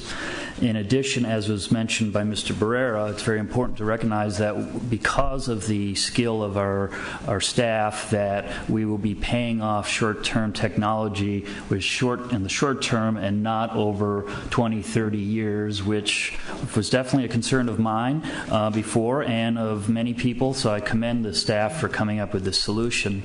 The point that was made of there will be no reduction of the $2.8 billion to pay the fees for any of our underwriters or consultants, so all the money will go to projects. And to reiterate again Mr. Beiser's comment that there will not be any of these controversial capital appreciation bonds. So this is a very, very solid issuance. I'm proud to have been part of it, and I look forward to, and we'll be issuing, by the way, I don't think it was mentioned tonight, up to $550 million total, I guess, and over the next couple of years. So that's going to start generating a lot of cash for a lot of important projects that have been delayed and would have been stopped dead if without the passage of Prop Z. So I wholeheartedly look forward to proceeding with this.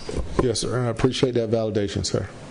Okay. If there are no more comments, please vote on this item. Okay, and that passes 5-0. Thanks, sir. Thank you. We, at this time, usually have the ASB President's Report. Mr. Hamilton is not here. So, Colleen, I just wanted to tell you, too, if at any point you want to speak up about any item on the agenda, just speak up or tap on your microphone, because we want to hear your opinions. If you think something we're doing is not quite the right thing, just let us know, and we'll stop in our tracks. I have a few questions about budgeting.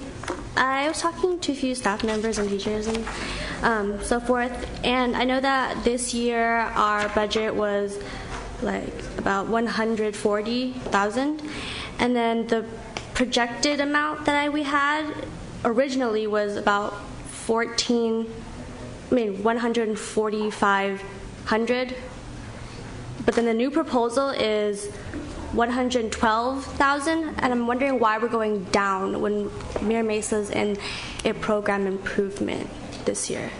Okay, so just to be clear, you're talking about the Title I funding? Okay, good question, and we have that on the agenda in a little bit, and we were going over in detail what that change is, and then we'll actually be voting on it. So we want to hear we appreciate you bringing that up.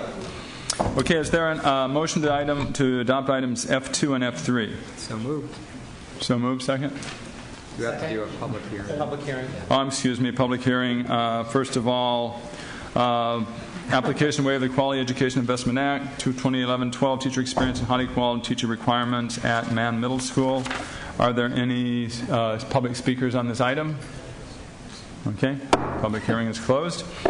And then we also have another public hearing to waive it for Edison Elementary School. Any speakers on that item? None? Okay, that's closed. Please vote on these two items. Yeah. Yes. Okay, is there a motion to adopt the board consent agenda? So moved. Second? Okay, please vote. Okay, now we will now move down to item H2, which is a review of the proposal for independent analysis of special education budget efficiencies. This is revisiting an issue that we looked at last year in terms of finding out how we can get the best bang for our buck in special education. Mr. Beiser, would you like to speak about this for a minute? Explain this? Barnett. I'll start using first names. I would like to speak about it, but I think I'd like to hear Barnett first. Okay, Mr. B. That way I'm safe. I won't make a mistake that way. A year ago, I brought forward an item to the board based on, actually, check that. An item was brought forward to the board by staff based on a recommendation of the Special Education Tiger Team. And the Special Education Tiger Team recommended that we ensure that we are giving the highest quality service to our kids in special education, which we have not only a significant legal but additional moral and ethical requirement to do the best we can. And Mr. Stover was involved in preparing the memo before you, which was based on a year ago.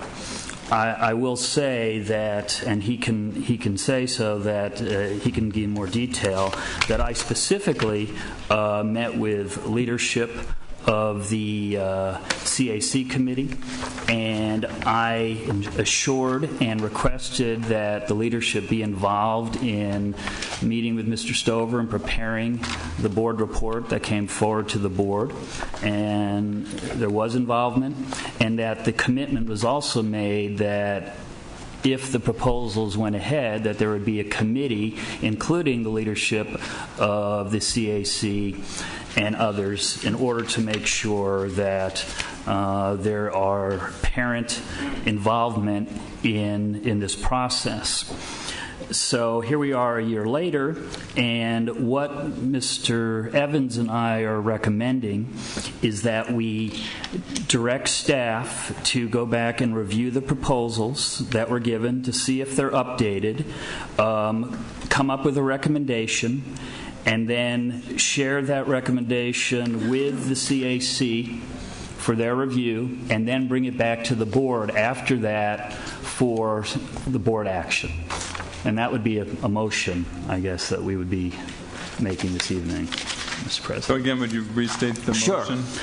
That we direct staff to review and update the request for proposals, to evaluate them and determine which one the staff believes it would be best to conduct this review, and then to get input directly from the CAC on the recommendation and the scope of the study, and that the staff come back to the subsequent board meeting for board discussion and action.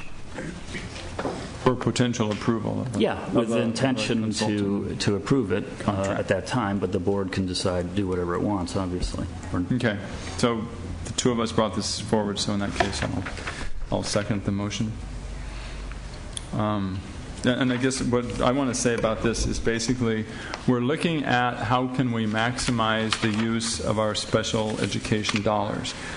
At this point, we know that we have X number of dollars going into special education, but it's difficult to know if that is the exact amount that we should be spending on special education. So we may be able, with the same amount of money, to be able to find ways to provide better special education services. I don't think there's a likelihood that we're going to come up with major cuts in special education. However, there's been a rapid rate of increase in the special education budget over the last few years, and even slowing the rate of the increases would actually help us with our long-term budget situation. So it's always difficult, and it's come up on other topics, that you have to spend a little money to potentially save more money. I'm certain that within the vast special education budget, even if there are not findings of major savings, that certainly the amount of the cost of the study could probably be covered. And at the very least, we would know that we are maximizing the dollars that we have for special education services. So it's not approving a contract at this point, but it's authorizing the staff to put in the time and continue forward with the intention of bringing that back with proper review by CAC and so forth. We have, before we discuss it more, let me have there's one public speaker, Maura Albatrin.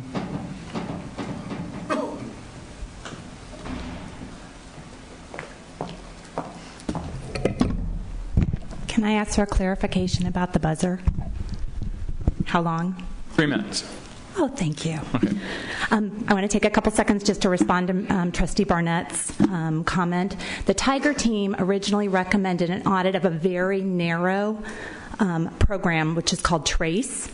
And so I want to be clear that were you to vote on that, I would have maybe a different perspective. But right now I hear the board considering department or division-wide audit or opportunity study, and that's what I want to bring to you as the CAC strenuously opposing.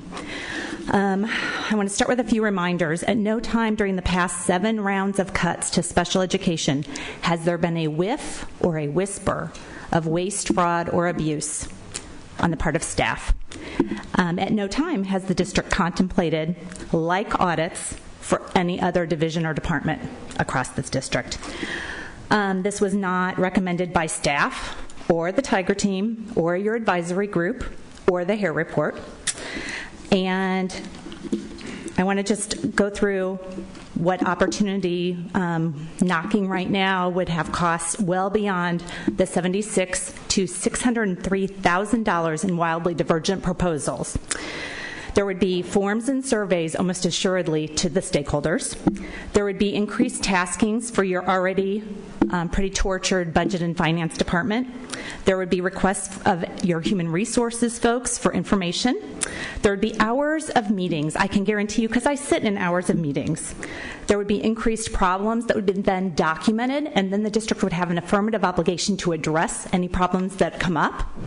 You would have more binders on your office shelves, and you would probably have to issue additional RFPs. In the end, the only party that I see as better off is a consultant. I don't think this serves our students. Every year that you've cut the special education budget and our personnel costs have increased and become a larger percentage of the budget, it means there are fewer dollars to capture.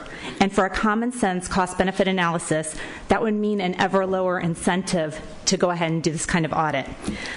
I hear opportunity knocking to spend $76,000 or $603,000 on reinstituting a furlough day or even a half furlough day to fix your SAD transition services for our young adults with disabilities, to buy a nurse or a counselor or a police officer or a translator that would serve many students, or to implement universal design for learning. So I want to encourage this board to do what you do when the opportunity cost exceeds the value and you don't answer the door. Thank you. Thank you. Yes, comments. Thank you to Ms. Albritton for clarifying the action of the Tiger team, and she's right. Based on the recommendation of the Tiger team, the Operations and Efficiency Committee of Mr. Beiser and I recommended to the full board that we do a full review of special ed, and the board at that time unanimously agreed to do the study. It went back out, went to staff, came back, and then came back to the board, and the board decided not to do it. So here we are a year later. This budget is, I don't know, is it $225 million, 250 roughly. when cuts are made now, they're made without thought. They're made without really thought of, are we cutting the right area? I don't know whether we're cutting the right area or not. I've talked to special education teachers who told me, one just the other day said, at one site I am at, it's efficient, it runs great, the services are great for the kids, and I go to this other site, it's like night and day. It's a nightmare, to use her words. This is someone in the field who's actually giving the service. If we can improve just efficiency of giving better quality of service just by 1%, or 2%. We're talking about several $1 million of efficiencies to improve. So no department should be immune from looking at peeling back the onion further and seeing if we can find ways to give better service to our kids. And we've done that with transportation, which came out of a Tiger team, and we've done that with HR. We are looking at doing it, coming back, the board agreed on health care, coming back with analysis on that. So, you know what, this is our single largest, I think, department expenditure outside of just overall salaries. And then healthcare comes afterwards. So my goal is to see if we can learn something and give better quality service to our kids. And that, I believe, I'm confident that a department this big, this large, and just from what I've heard out in the street, talking to parents and to teachers, that there are improvements that can be made in the quality of service for the kids. So that's why I'm hoping that we'll go ahead. And once again, the process is put together will include the stakeholders all along. I don't know if Mr. Stover has any comments on all the work he's done up to the date. And so Sure. We as has been noted, we went through an RFP process last year in May. We have contacted in the past week all 6 of the vendors who responded last year, and they have agreed to hold their price as is noted in the item, and to consider their proposal responses good for this go-around as well. If you take out the low and the high dollar number, you have a very good spread between $161,000 and $250,000. So we would look at the proposals we already have, so staff does not have to engage in that rather lengthy process again, and we would bring together a committee of stakeholders, as you have we'd have to update a few people because some people have changed their roles since then, but we would look at evaluating the proposals, taking that back to the CAC. I went to the CAC last year and spoke with them about the whole process. We would do that again, and then if we feel like we have a recommendation that is a valid, worthwhile recommendation, we will bring it back to you. Okay. Any questions or comments from the board members? Mr. Barrera. I guess Dr. Fulcher is not here right now. I would just say I need to understand what's the problem we're trying to solve before I'm ready to move forward with hiring a consultant. I'd like to hear directly from Dr. Fulcher and our staff. Is the problem that our general fund contribution to special education continues to... Dr. Meyer, you can... Yeah. Okay. Is the problem that our general fund contribution continues to increase, is that a result of costs in the program going up overall, or is that a result of either cuts or funding from the federal government not keeping pace with the costs of special ed? I need to hear more from our own staff.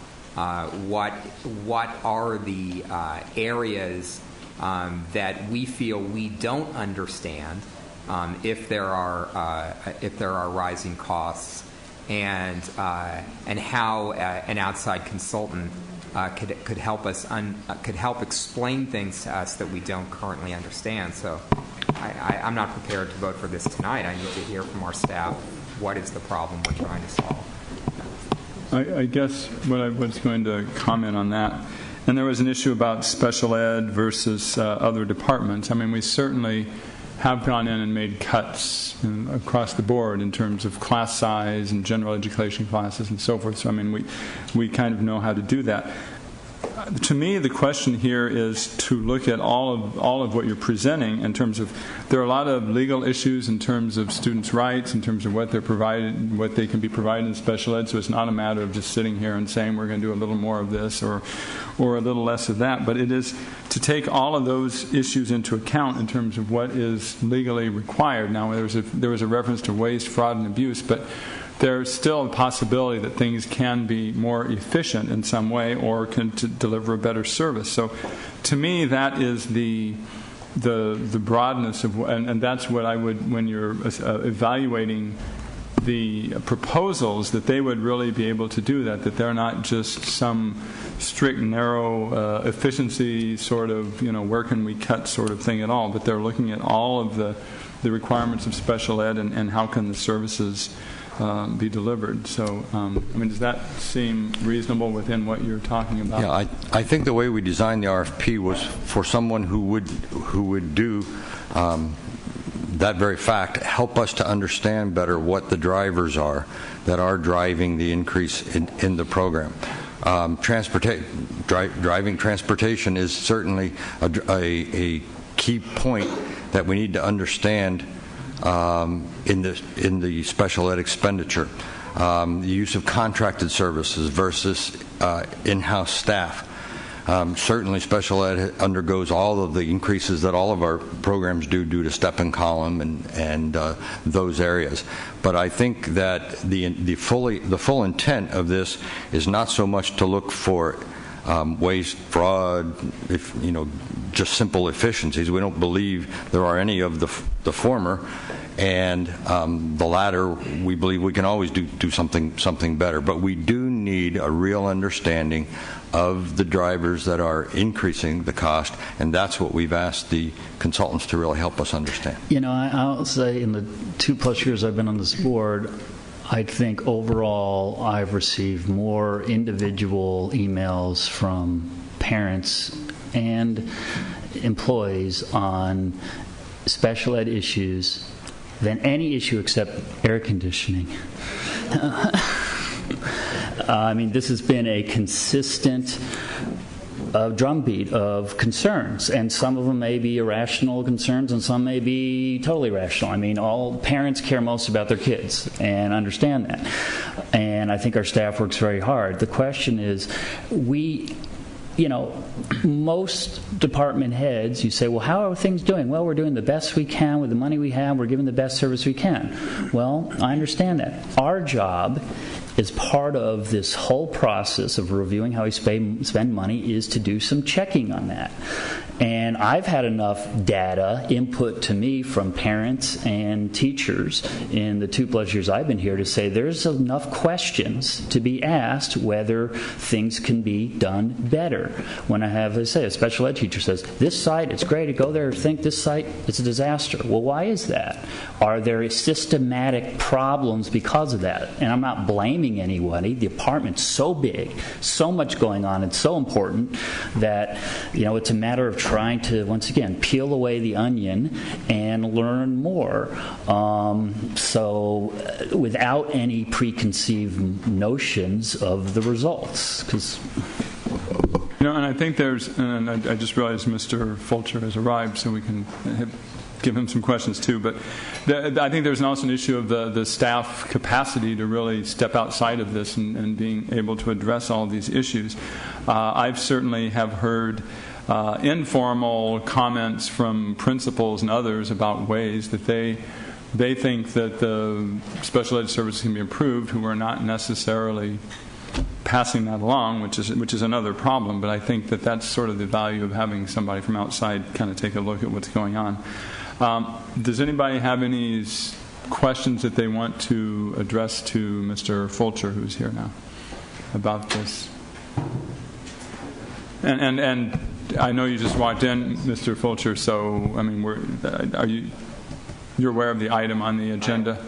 Okay. Just for the starting point. I guess broadly, Dr. Fulcher, I'd like to hear your sense of are there issues that we internally as staff don't understand in terms of the delivery of special ed services and potentially in terms of rising costs, that it would be helpful, to go outside and have some outside expertise look at? That's the broad question. And then the specific question, I think, would be when we look at the annual increase in our general fund contribution to special ed, what's driving that? And our special ed program is the second largest in the state, as you all are aware. We have over 14, almost 15,000 students in our program. Annually, there's about 22,000 or so IEPs. 99% of those IEPs go well and according to plan. There's a small percentage where there's follow-up needed. And the reason there's so many IEPs is because in some cases there are multiple meetings to address the needs and the services that are required for that student. So by and large, the program is running fine and efficiently. If you go to any district, I would imagine any district in this county or state, one of the biggest email generators will be the special ed program. You're going to find that regardless of the setting, whether urban, suburban, or rural. So let me address your issue specifically. We have been at or under budget in our program for the past 2 or 3 years. The increases have been the result, and you've heard this before, of the step-in column and then the health and welfare benefits. If you look at the projections over the course of the next 3 to 4 years, you see a pretty sizable increase. That's more related to the annual or the raises that are due to our staff, our instructional staff, our teachers. That was negotiated, I think, just last year. It's not because of any cost increase in transportation or any other program in our division. It's largely the result of the raises and the increases in salaries and benefits that we will be paying to our staff. And I would imagine that our finance department could vouch for that or could come up and offer some additional information. When we talk about, again, the increase in the general fund contribution, from what I hear you just say is that our costs go up with some of the similar cost areas that we see in the rest of our budget, but that our federal and state contributions are either staying flat or not keeping up with the rise of those particular personnel costs? Is that what's happening? I think it's no secret that special ed isn't fully funded by either the state or federal government. We are funded at about a 40% rate, which means a contribution is required from the general fund. Our revenues have flattened, and in some cases they've decreased.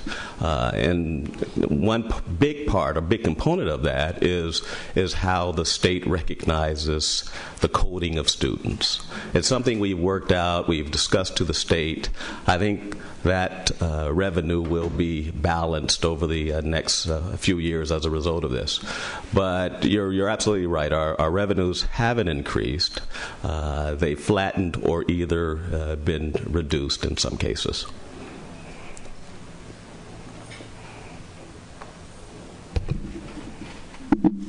I guess part of the problem that I've had is that I just have never seen it really clearly laid out. What are the increased expenses? Why are they happening? I mean, we've also been dealing with, some of them were mentioned now, we've been dealing with the fact that we've been decreasing the number of students in special ed as the costs have gone up. And I realize there's some intersection in those points, but there are some costs that are going to go up. And how I guess, well, one question would be, how much has the identification gone down in terms of the number of students in special ed over the last few years? A few years ago, right when Tom Hare came into our district, we had slightly over 17,000 students in our program. Today we have close to 15,000, so you see there's been a reduction there. We've also had a 100% increase in some of our students with what are considered high-cost disabilities. Those students, certainly the services for them are a little more costly.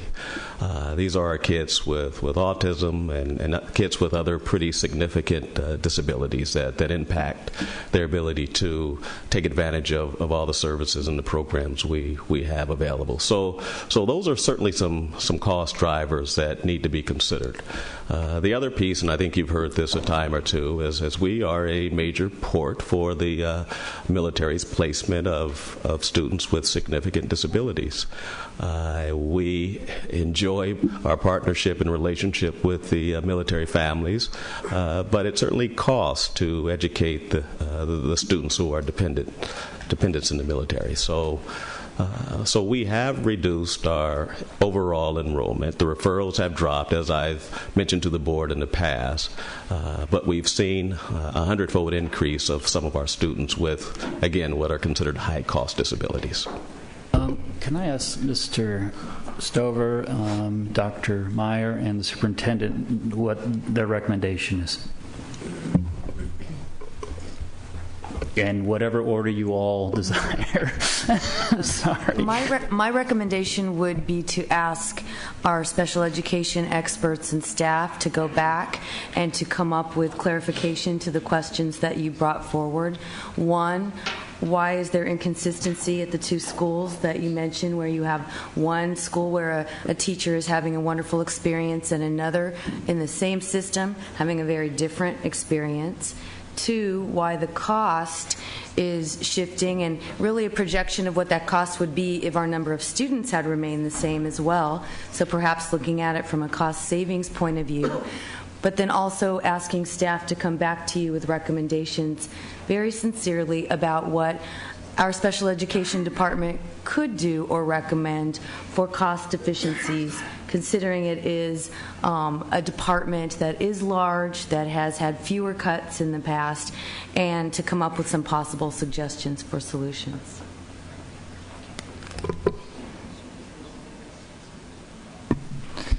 I would recommend that we at least go through the process of examining the bids that we have right now, and look at it at their expertise, what they can bring to us. I mean, we have done this in probably 15 departments since I've been in the district, and it has, where we thought we would find nothing, we found things. And we have saved money, and it's never with the intent of saying that it's not being run well, there's not something right now that is wrong. It's just to keep looking, keep digging. In this time of absolutely bare-bone resources, I think we don't dare miss an opportunity, especially at these costs, which are again, if you take out the high cost, are not exhaustive kinds of costs.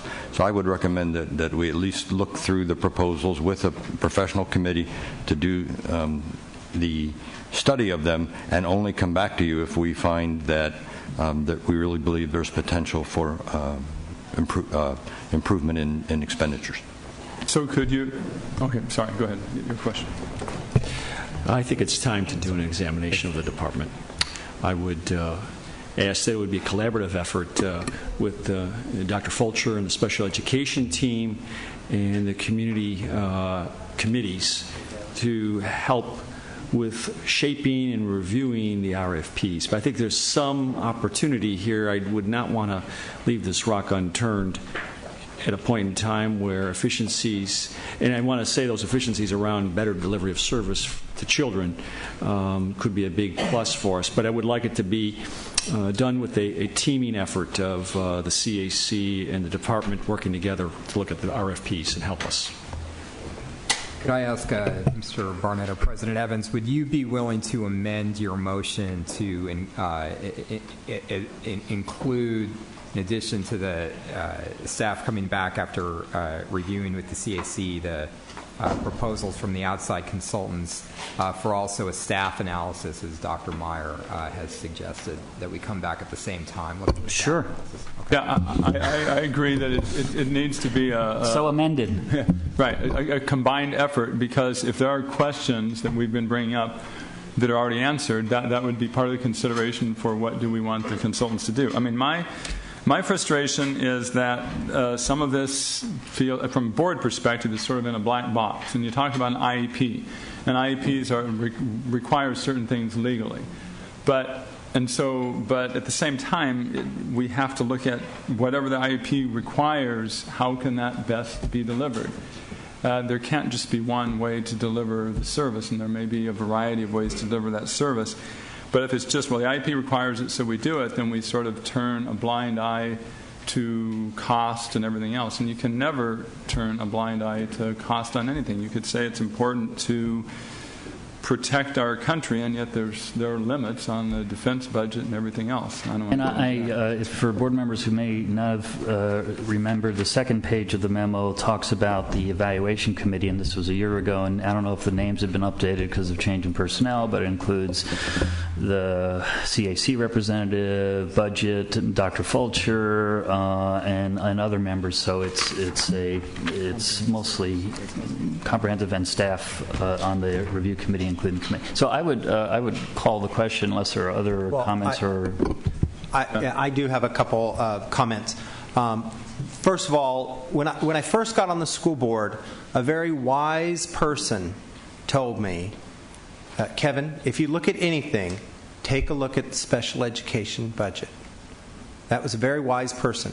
And that's one of the reasons why the very first Tiger team that Mr. Barnett and I were a part of creating was the Tiger team to help special education and to work in collaboration with the department and the people in the schools and the sites to try to figure out what opportunities we might have in that department to improve services and to find any savings opportunities. Well, we've gone through that process. Then, part of the recommendation of that Tiger team was to work with the department, and we asked as a board for the department and Dr. Fulcher to do a self-evaluation, to look inside the department. And last year we had that presentation at a workshop about explaining what is the problem. And I think that's a good point that Trustee Barrera raised. The question is, what is the problem? And part of that, as I see it, is the increase in contribution from the general fund to special ed services. Not that those funds aren't an essential part of educating all students, and those special ed students are a part of our students. But when you look around at other special ed service providers, you wonder how can they do it at such a dramatically reduced cost? And are they providing the same levels of services? That's a question that we have got to have answered. Even representatives from the CAC have said we really need to look at the TRACE program. Mm-hmm. So even if it's just to look at the TRACE program, I think that there's merit. I concur with Superintendent Koba that it's time for a review.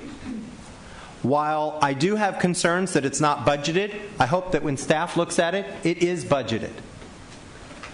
And that, as I understand the motion is to, 1, review the RFPs. 2nd, have the CAC and other stakeholders evaluate it and provide recommendations up or down so that we can bring this item back to the board for board action. So at this point in time, this board is not making a vote to do anything other than ask staff to explore options that we later may then approve or not approve. And so at this point in time, I will support this evaluation of the department, because we must continue to look under every stone to save money, because we have got to do a better job in the school district of having long-term budget planning. I think we're doing a great job with long-term academic planning with the 2020 vision and equality schools in all of our neighborhoods, but I think this is a part of the process of making sure that all of our departments are doing the best job that they can with the services at the best price for our kids and our taxpayers. Ms. Foster. As the motion is stated, I will support it at this time. I do have some questions, though. When you stated, Dr. Fulcher, that our IEPs, the number has been reduced, right? Is that because you have less referrals, as I understand it, or is it that there haven't been as many IEPs approved?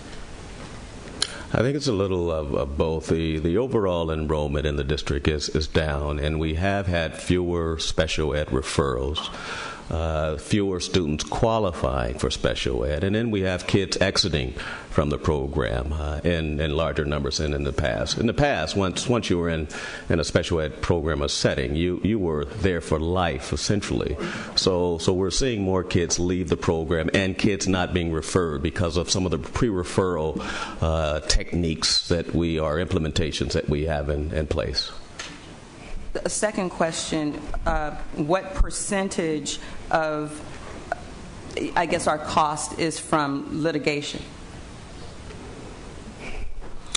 That's a good question. It's not a part of this budget at all. We have a due process office. I'd have to get back to you with the details and particulars on that. I couldn't tell you right now. Okay. Thank you. The call the question motion as amended to include the additional staff input. Okay, please vote. Okay, that passes 5-0. So maybe, Mr. Stover, if you could, I don't know if it's reasonable by the next board, the time of the next board meeting, whether through memo or at the board meeting, to have a sort of a timeline plan for how to do this. Not, just so we can kind of see. I don't want to put you on the spot right now. Okay. We will now move to the appointments to the San Diego Unified School Charter School Facility Committee. As part of Prop C, we included charter schools, and we have an advisory committee from the... move item H3. Okay, item H3 is moved and seconded. Okay, we have one public speaker, Mary Bixby.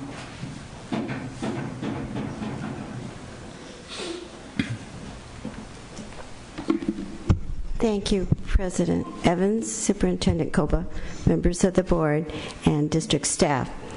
I'd just like to take this opportunity as we begin implementing Prop Z to remind everyone that this is really groundbreaking for the charter schools, certainly locally, statewide, and nationally.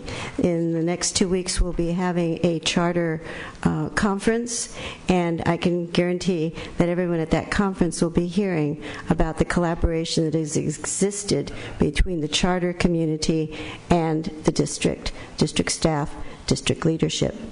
Thank you, of course, also to the California Charter Association for having supported this in the first place.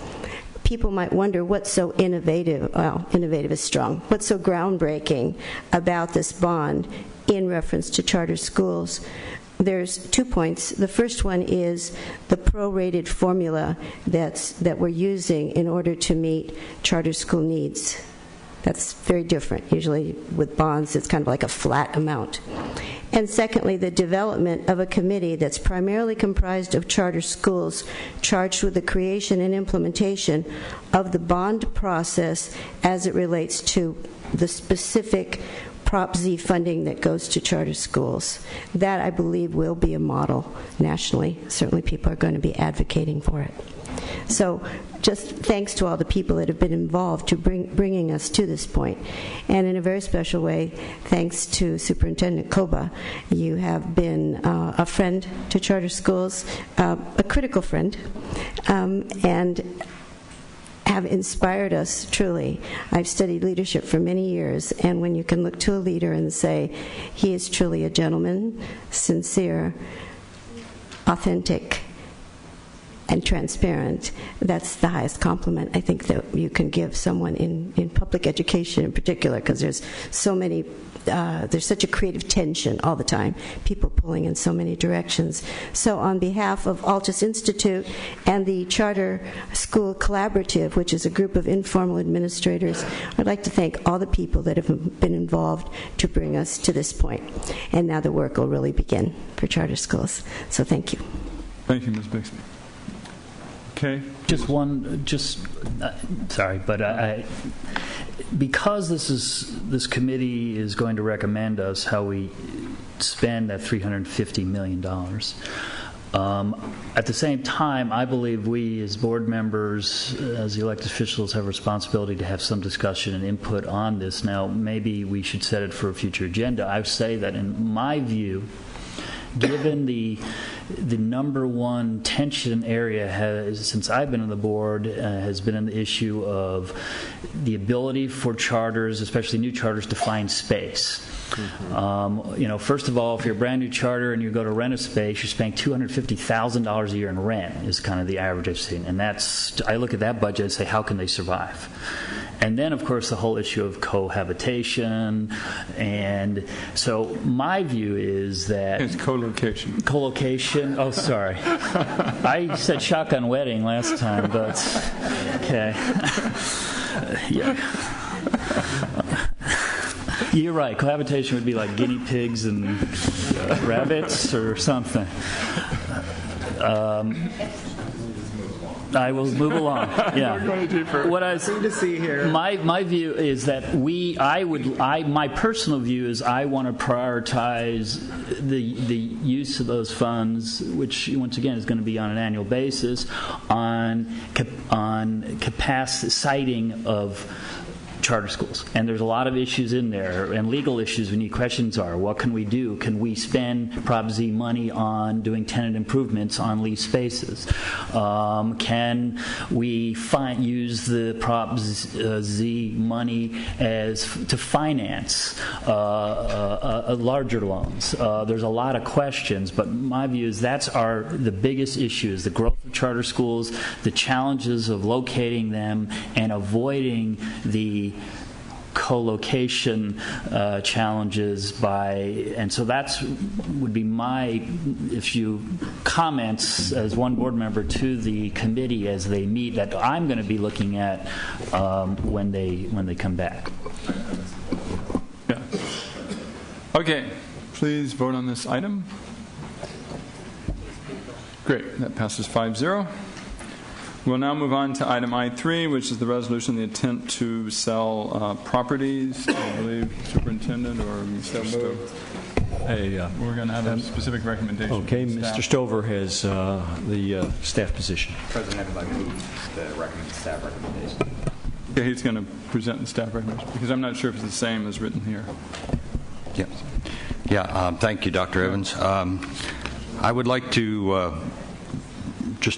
Before I begin on the real estate item, I would like to, on behalf of the staff, add my voice to the refrain of regrets about Bill leaving, if I may do that. I started with here about 2 weeks, within 2 weeks of when Bill came. I've worked for him and with him in many different capacities in the district, and you've all mentioned what a good superintendent he is, and I will tell you as one who worked very, very closely with him, that is true. However, for me, the most important thing, he's a good man. He's probably the best man I've ever worked for, in having worked closely with a number of superintendents in my career, and I appreciate that very, very much. So I don't think I've ever worked for a better man, and I don't think I've ever done more lists than I've done in the last 7 years as we've worked through those ticklers. So thank you, Bill, for what you've taught me. A recommendation. The staff does have a recommendation tonight, a formal recommendation for you to consider. We are asking you to issue intents to sell for 2 properties tonight. We would like you to issue an intent to sell for the Porterfield Complex up in Sorrento Valley. That's a light industrial complex that we have there. It has a very low impact on community folks. The nature of that complex would not change with us selling that, so we think that it meets the criteria for one that would have a low impact on the community around it. It is literally a light industrial complex. The estimated value to the district for the sale of that property is about $37.8 million, so we would like you to issue an intent to sell for that. Number two, we would like to ask you to issue an intent to sell for the Hale Junior High site. That site is currently leased to Horizon Christian Fellowship. The estimate for the financial gain we would get from that is about $13.5 million, so a total of about $51 million we're asking you to issue the intents for. We need $34 million. These numbers are approximate, but pretty close to $34 million for our identified budget deficit solution for next year. The difference between $34 million and the $51 million is what I would describe as perhaps not a cushion, but I think it's only wise in the fact that as of this night, we haven't sold any property yet. We haven't closed any yet. So in case something should happen to go awry or fall out, escrows do sometimes have problems, that would give us about $17 million that we would have to utilize for contingencies. We also would look at, let's assume that there are no challenges, there are no problems, and we would have those funds. Well, we could look at the utilization of those funds for one-time expenses. Someone mentioned earlier Common Core. We need to fund that Common Core implementation in the district as we're required to do that. We've had a lot of talk, formally and informally, about calendar transition going year-round. We have a tremendous number of schools in the southeast part of our district and in the northeast part of our district where we have year-round calendars. And we have many of our families where the one child goes to a traditional calendar, another child goes to a year-round, and it creates problems. We're estimating, finance estimates $12 to $14 million would be the initial cost to do that. So if everything lined up perfectly, it's possible that the board could decide to do that. And we know that after that first year cost on an ongoing basis, that there are probably at least several $1 million a year of savings from, if nothing, just air conditioning, not air conditioning in the hottest time of the year, cooling the buildings, having to employ staff at all times of the year, that there are savings as we look at that. So there are several things we believe that just wisdom, prudence says we should have a bit of a cushion. This is only 2 properties instead of 4. It enables us to reach our goal of $34 million, and if we're fortunate enough to have no escrows fall through in this process, then we would have some funds that we could look for contingencies, one-time expenses. So that's our recommendation. Okay. Before public speakers, Mr. Barrera has made a motion to approve the staff recommendation. Is there a second? Second that. Okay, motion moving second that we have one public speaker, I believe just one, David Page.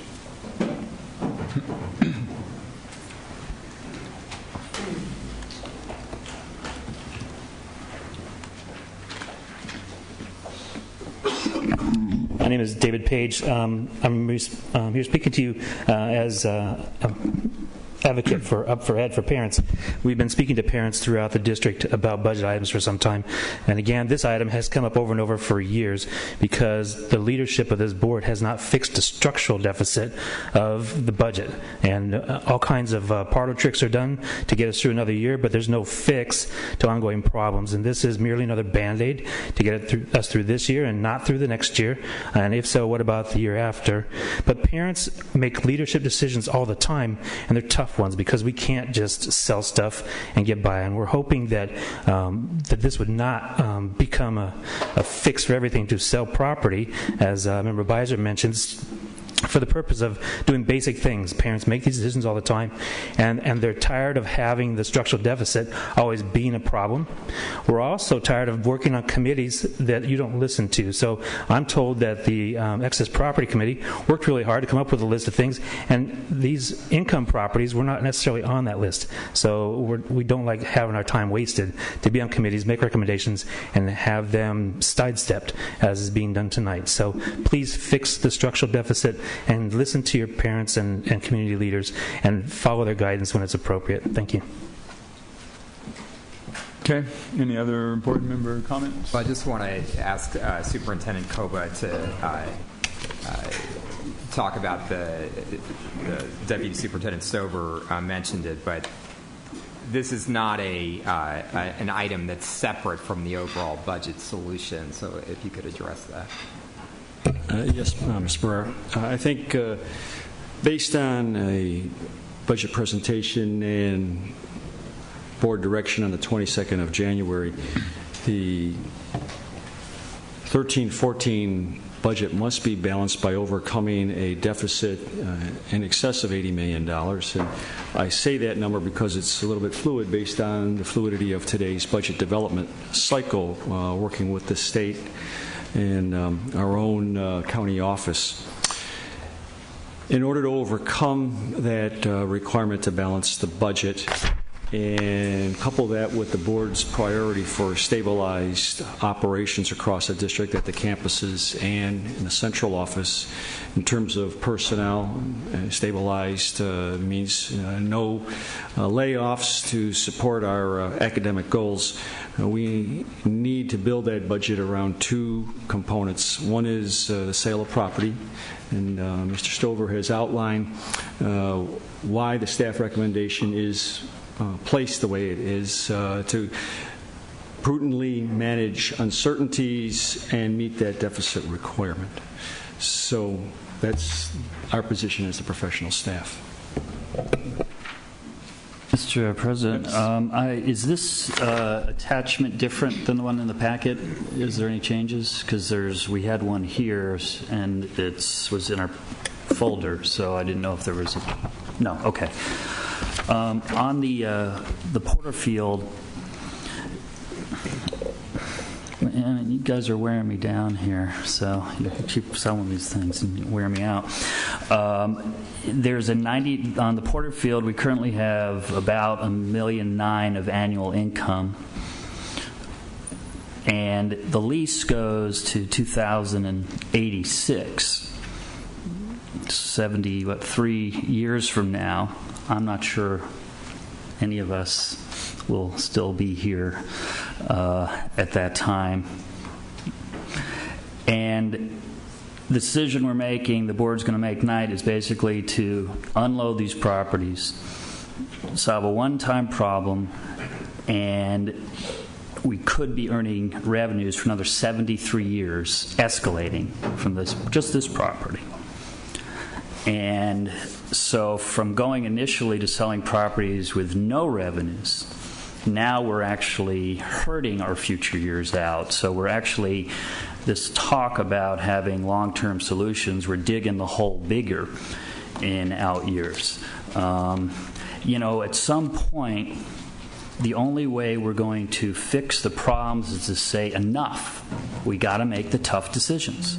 And this is just going to create another hole in next year's budget. If we sell $50 million of one-time revenues, next year we have to make up those revenues. And where are they going to come from? But we'll have $50 million less assets in order to do that. So I understand the position we're in, but this is getting from bad to worse when we're now talking about liquidating very valuable revenue-generating property out of our portfolio. So I would urge my colleagues to oppose this.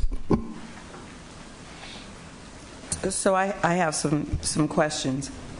So with the property sale of the two additional properties that we've listed, we're going to use, or we could potentially use, that revenue to do the calendar transition. And with the $9 million that we stand to lose in terms of revenue annually, you are. It's $3.7 million annually. No, I'm sorry. I'm addressing Scott's concern with the $9 million. And did you 1.9? Did you say? One of them it's 1.9, and the other one is 1.25. So, whatever that comes down to. Okay. So those are the annual revenues that we're currently. Okay. This is my point, though. What is the cost savings of making that calendar transition? You mentioned that the cost savings would be several $1 million annually by making that transition. So I want to know if that's going to do some offsetting. It will certainly do some offsetting, yes. Finance is working on an actual operational calculation of the savings year over year, but I would estimate it's $2 to $3 million per year, district-wide, and that's assuming that we did all the schools, that it would be $2 to $3 million. So we would lose $4 million or so, and we would gain at least 2 to 3. So and the escalator of the leases. So it's a net loss still each year in net revenue. But the point is, this is changing the game. First, it's like we need to. First of all, the board promises things we can't afford. Raises, we have step and column, we have other increases. So we're talking about significant, the past board, forgive me, Mrs. Foster wasn't here, significant increased costs. And now we're saying in order to fill this one-time thing, we're going to sell land. Well, now we're saying, well, it's not really for that only. It's also we're going to solve this other problem. Well, what is it really for? And we're going to lose that annual revenue. I agree, we should go away from year-round schools. Schools in my district, they'd be better off. The parents, Dewey was on the other day, the impact on the military families is huge. It's negative. We should switch that. And that should be something we should discuss and a strategy, but not say, oh, well, we may have some extra money left from selling land because we're really selling extra because we're not sure we have enough, and we do have some extra, then we could fix this problem. That's a strategy. That's not a strategy. That's not a discussion. It's not a policy discussion. Has the board even taken a policy position to eliminate year-round schools? Has it been on the agenda? Have we had public input? Have we had community input? Have we had parents from the schools giving us any input? This has never been discussed on any agenda since I've been on the board. I think it makes sense, but there's a lot of parents we need to hear from. So this is, we're way beyond deciding that as a board, we haven't discussed it. We haven't had the academic impacts of it. We haven't had any discussion of it. Your comments, Scott, are well received.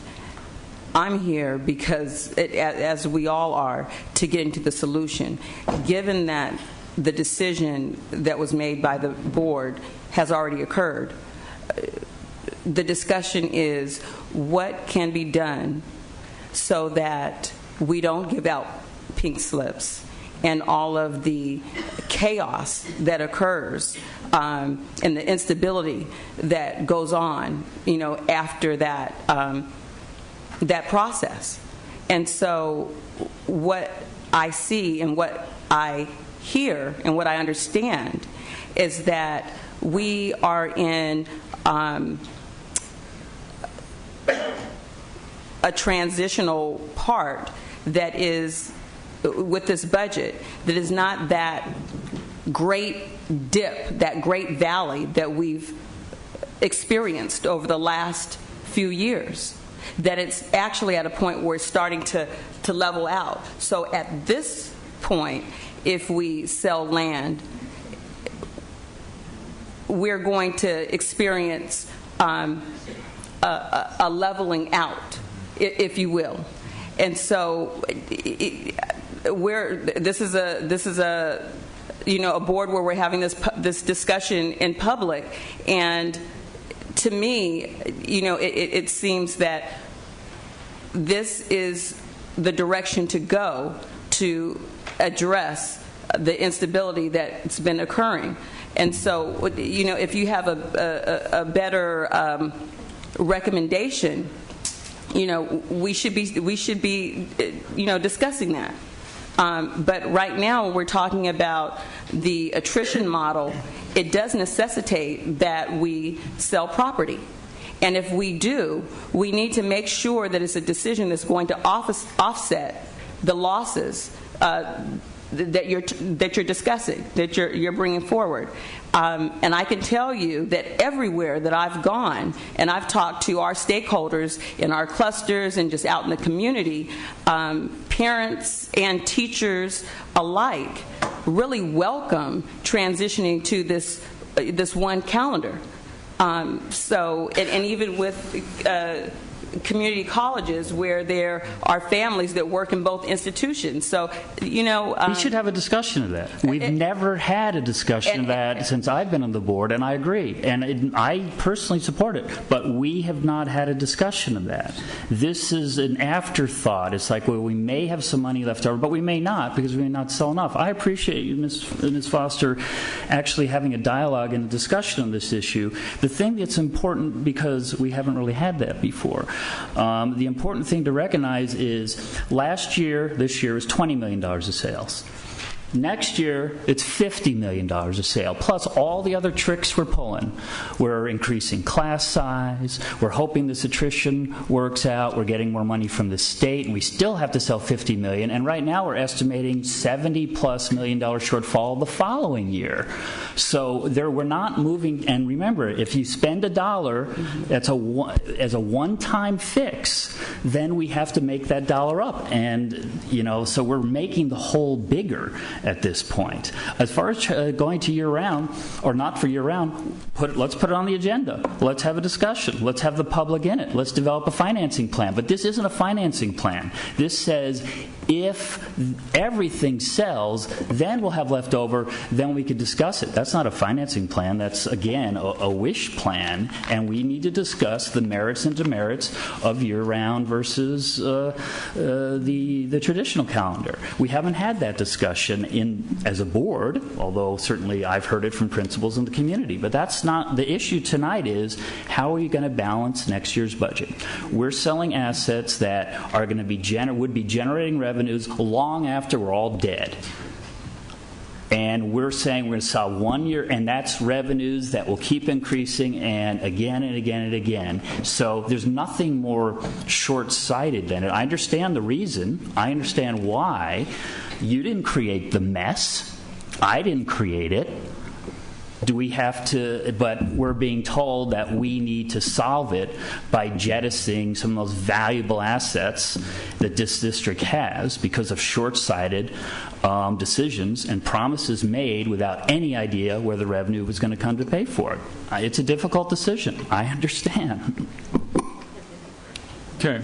I certainly agree that we have all of these are tough decisions. None of these are easy decisions, ranging from the property sale to the issue of attrition. We are looking at reducing our teaching staff by about 300 teachers and increasing class size. Nobody wants to do that, but we need to do that to be fiscally responsible. So in my view, what we're trying to do is find a balanced approach, which is make some changes which do have an ongoing effect in terms of reducing the number of staff and does address the structural problem, and also is a transition for getting to the coming years. In terms of long-term investments, a lot of what we do in education is a long-term investment. The kindergartners next year will only be in kindergarten 1 year. The 12th graders that will be their last year of high school. That is 1 year without chaos that we are bringing to those students, and there is a long-term, lifetime effect on that investment that we're making by keeping our schools stable. But I certainly agree that these are difficult and tough decisions, and we're trying to find the best balance. Just one other comment. I think one of the issues that this whole conversation is bringing up is. And this is something that we have started with our real estate expert, Tina Vaselli, a comprehensive analysis of these properties.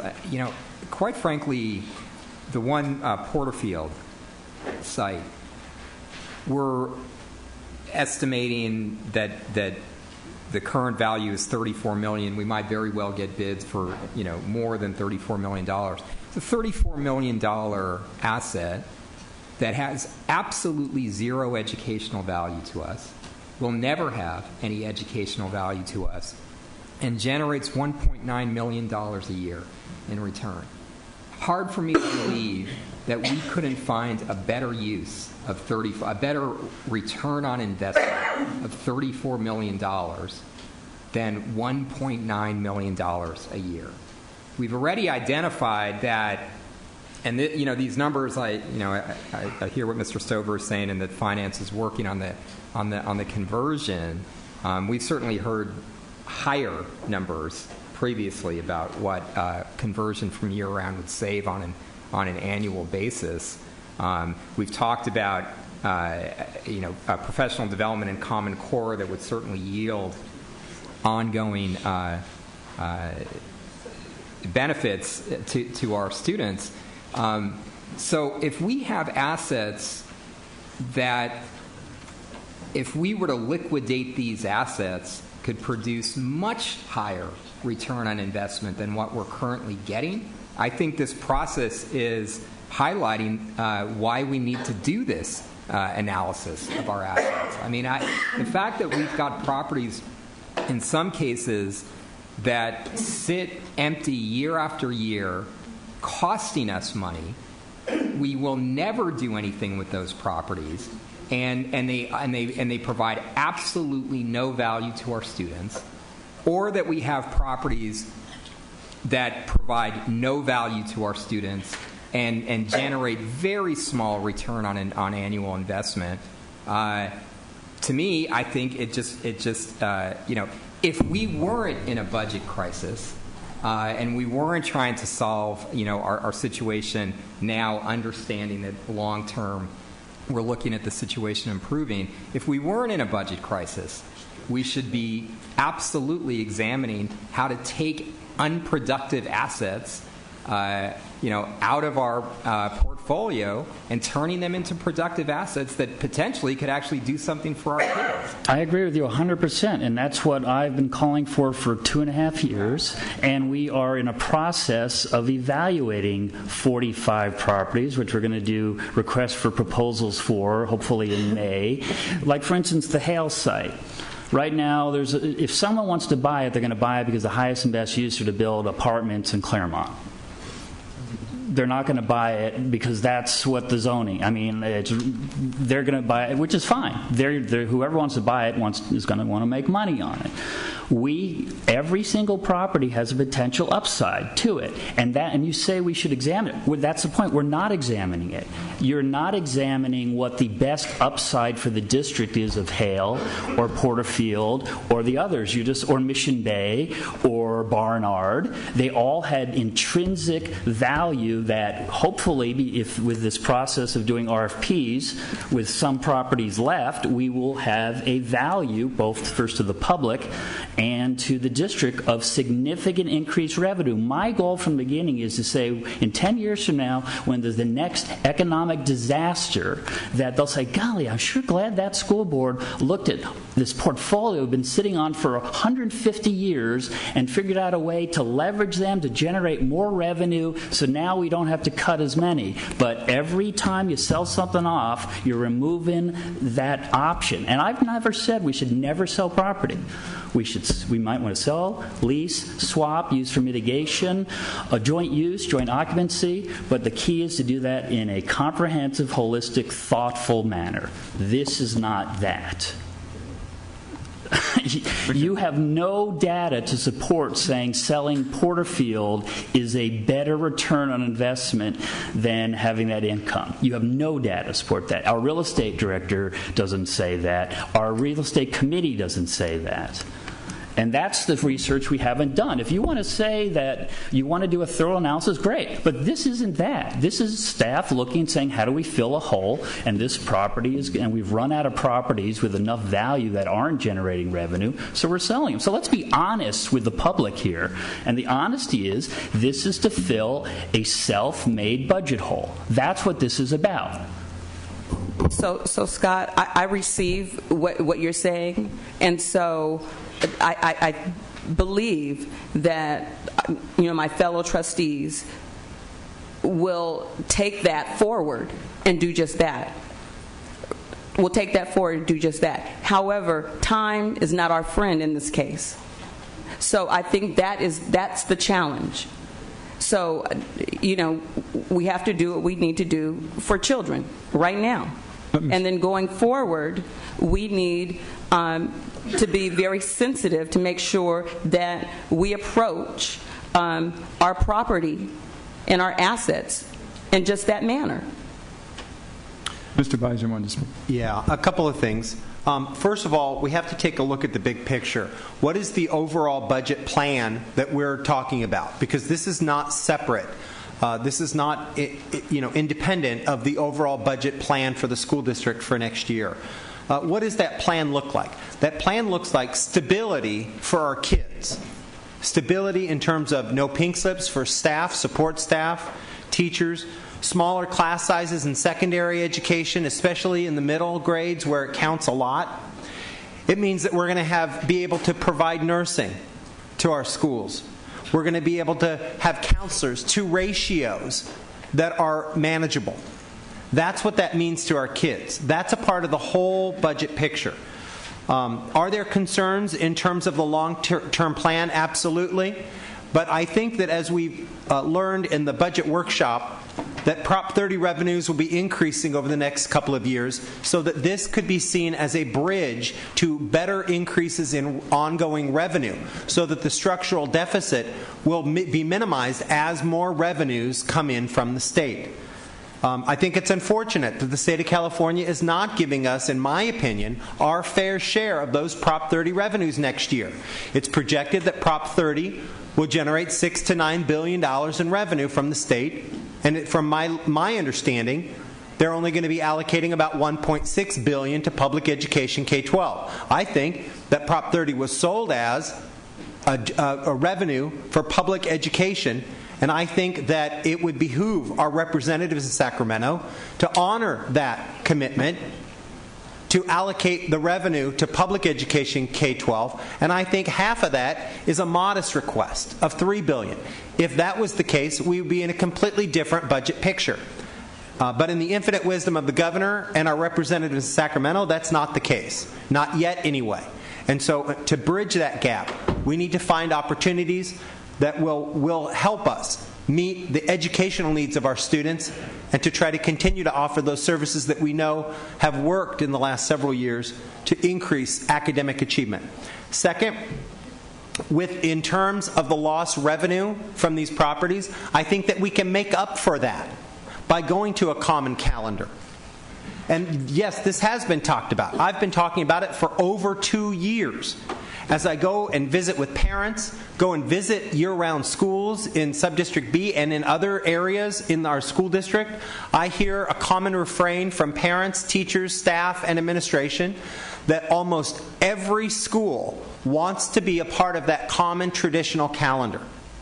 I've met with the superintendent and Phil Stover multiple times over the last 2 years to discuss this. They've taken it to small committee. They've looked at the initial upfront cost to make such a transition.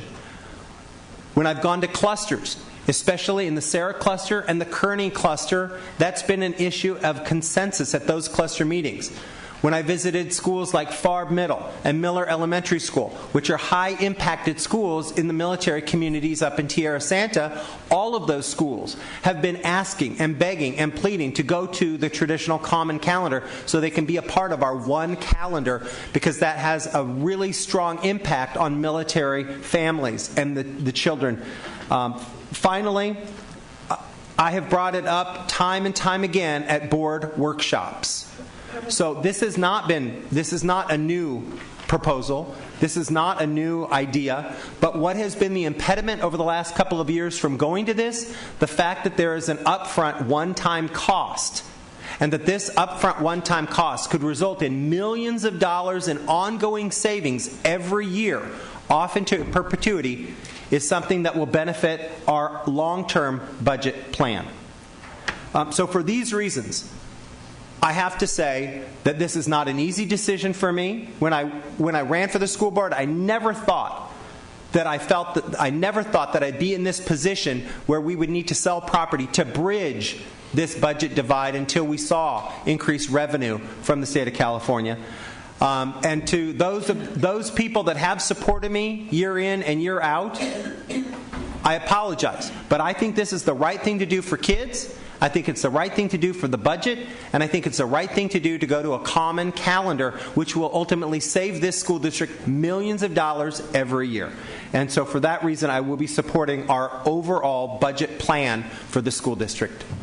Okay, as we move to vote on this item, I just want to clarify, because of what is on the agenda, to be very clear that the motion is to sell the Porterfield site and the what was formerly Hale Junior High site. The McMullen site and the Stevenson Elementary site have been taken off. I believe it's because the numbers have come out bigger on these particular schools. We've had higher estimates than we thought, but I just want to make it clear that this is not a motion to sell all 4 of the properties. It's to sell only 2 of the properties. And also to be clear, this is action to sell real estate to fill a budget hole. This is not action to change our year-round calendar. That's not what the action is before us. It's not what's on the agenda. It's not what's in the budget that's before the board. We should put that on the agenda and discuss it, but let's be honest what we're voting on and not try to fool people into think that this vote is about going to your year-round calendar. It's not. Okay, let's vote. Okay, that passes 4-1. Okay, we have item I4, the tuition plan for no layoffs for certificating classified services. I move I4. Okay. One question. Is there a public speaker? This is item I4. Yes, there's one public speaker. Do you want to? Let's go ahead with the Matt. I always mispronounce your last name. Yagian. How do you pronounce your last name? Yagian. Okay, I should be able to read that.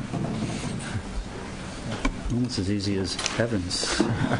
Lee Evans. Good evening, Superintendent Koba, members of the board, district staff. My name is Matt Yagiagan, and I'm an organizer with Alliance San Diego, which is a local nonprofit that works around educational equity issues. And I'm here to talk to you about the tuition-based model, in that when you're considering the tuition-based model tonight, I wanted to remind you that this district has made a commitment to the College Readiness and Career Preparedness Initiative, which aligns the district's graduation requirements with the rigorous A through G curriculum, A through G curriculum that starts with this year's 9th graders. And while aligning the master course list with the A through G curriculum, we've learned that this district is short on both math teachers and world language teachers, which are cornerstones to the A through G curriculum. And should a sizable amount of math or world language teachers decide to retire or move from the school district, the impact of the attrition on the students would be sizable.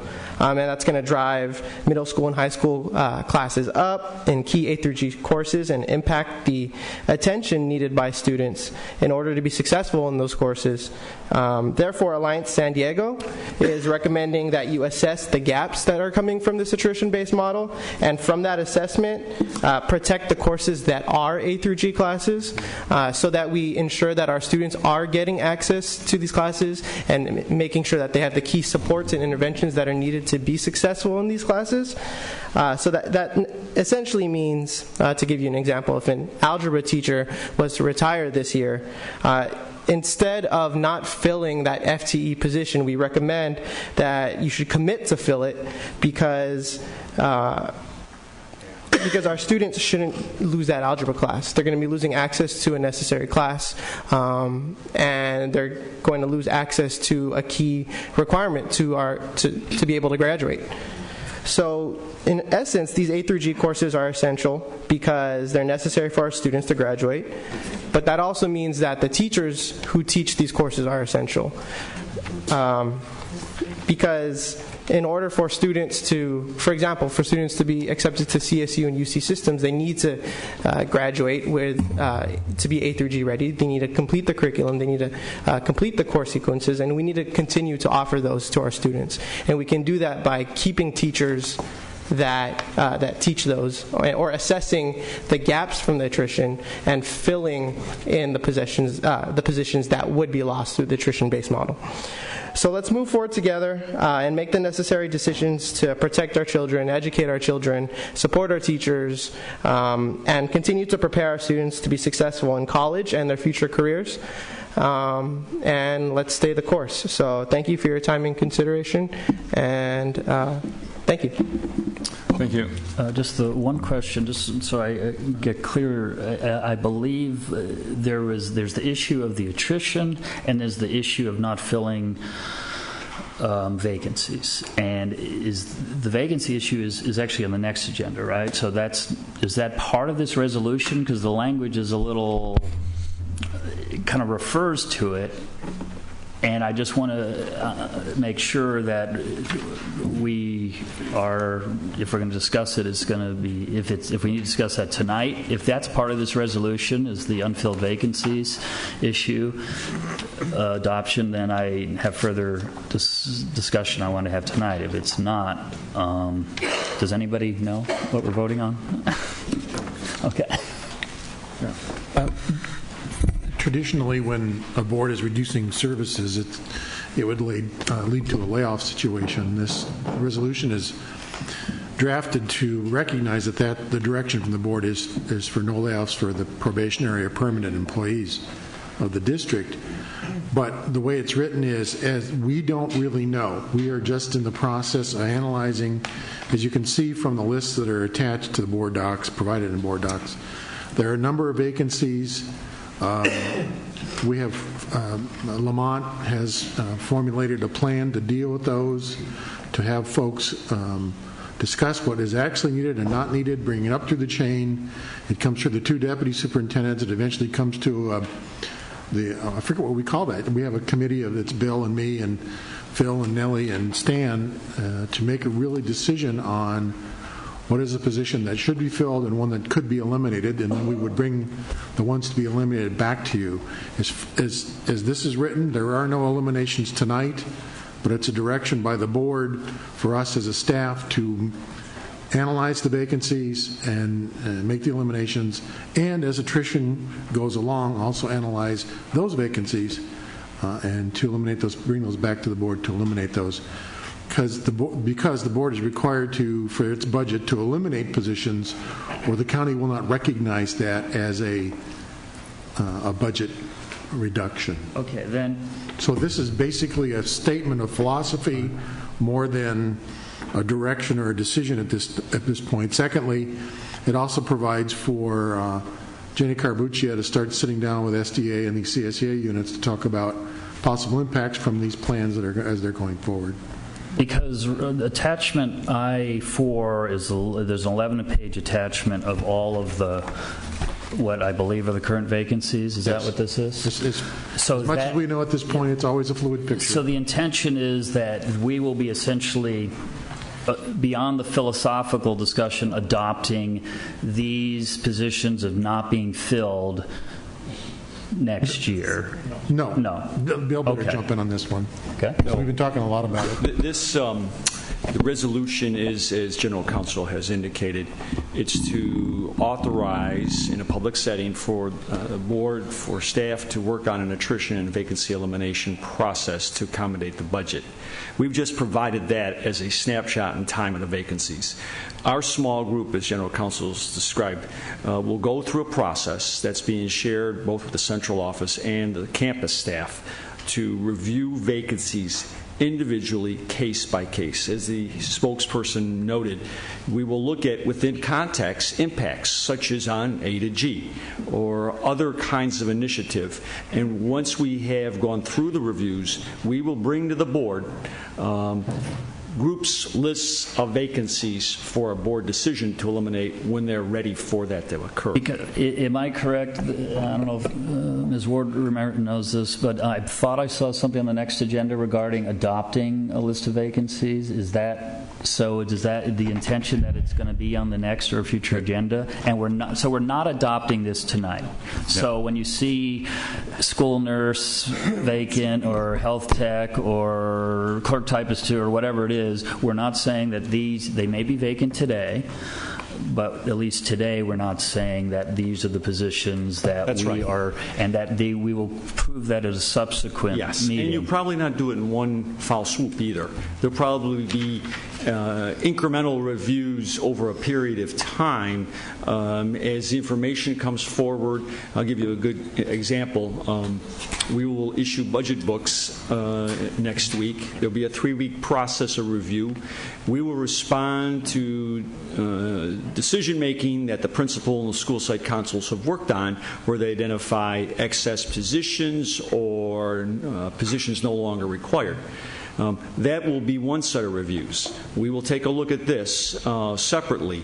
But over a period of time, there'll be different situations that we will use to consider attrition and vacancies, and a very close accounting for what are the impacts within the context and how are these contributing to the budget goal. And if the board recalls, we're suggesting that a attrition model that would identify somewhere in the range of $28 to $30 million worth of permanent savings. Right, because this estimates about I think a total of $4.5 million, assuming all, or maybe that was just for special ed. That was just special ed savings. It's saying $4.5 million of vacancies. So I just want to make sure that we have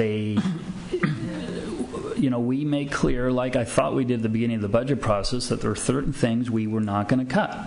We were not going to cut nurses. We were not going to cut counselors. We were not going to cut police, and we were not going to cut VAPA. That was the budget direction given, I think, in December or November, and then when you have a lot of those positions on here, I want to make sure that we're being consistent with that direction. And if we're going to come back and discuss it, there may be other positions that are vacant that we might want to add on here.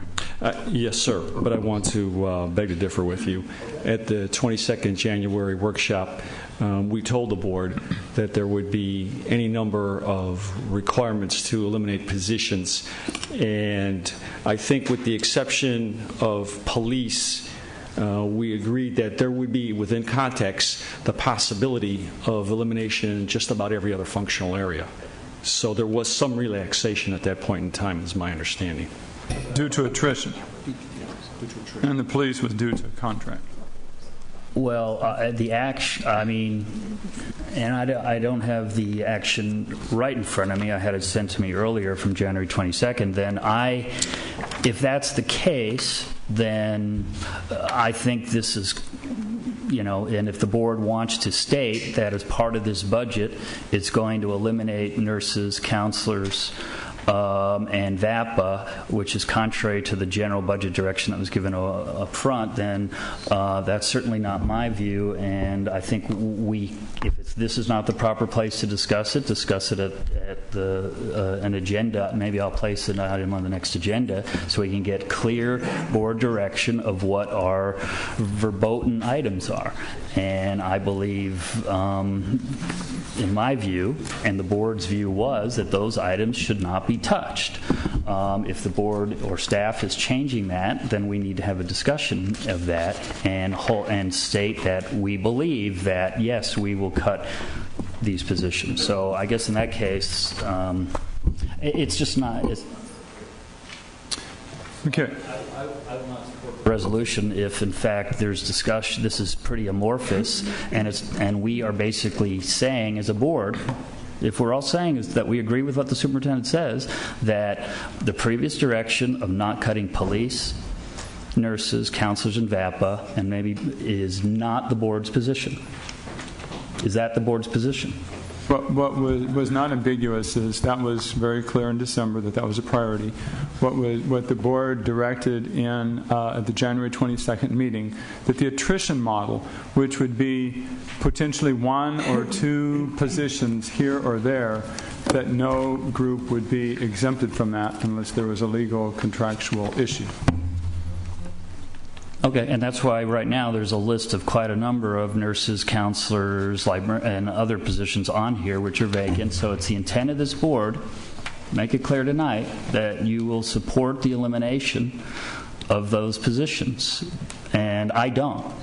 And I thought we were pretty clear.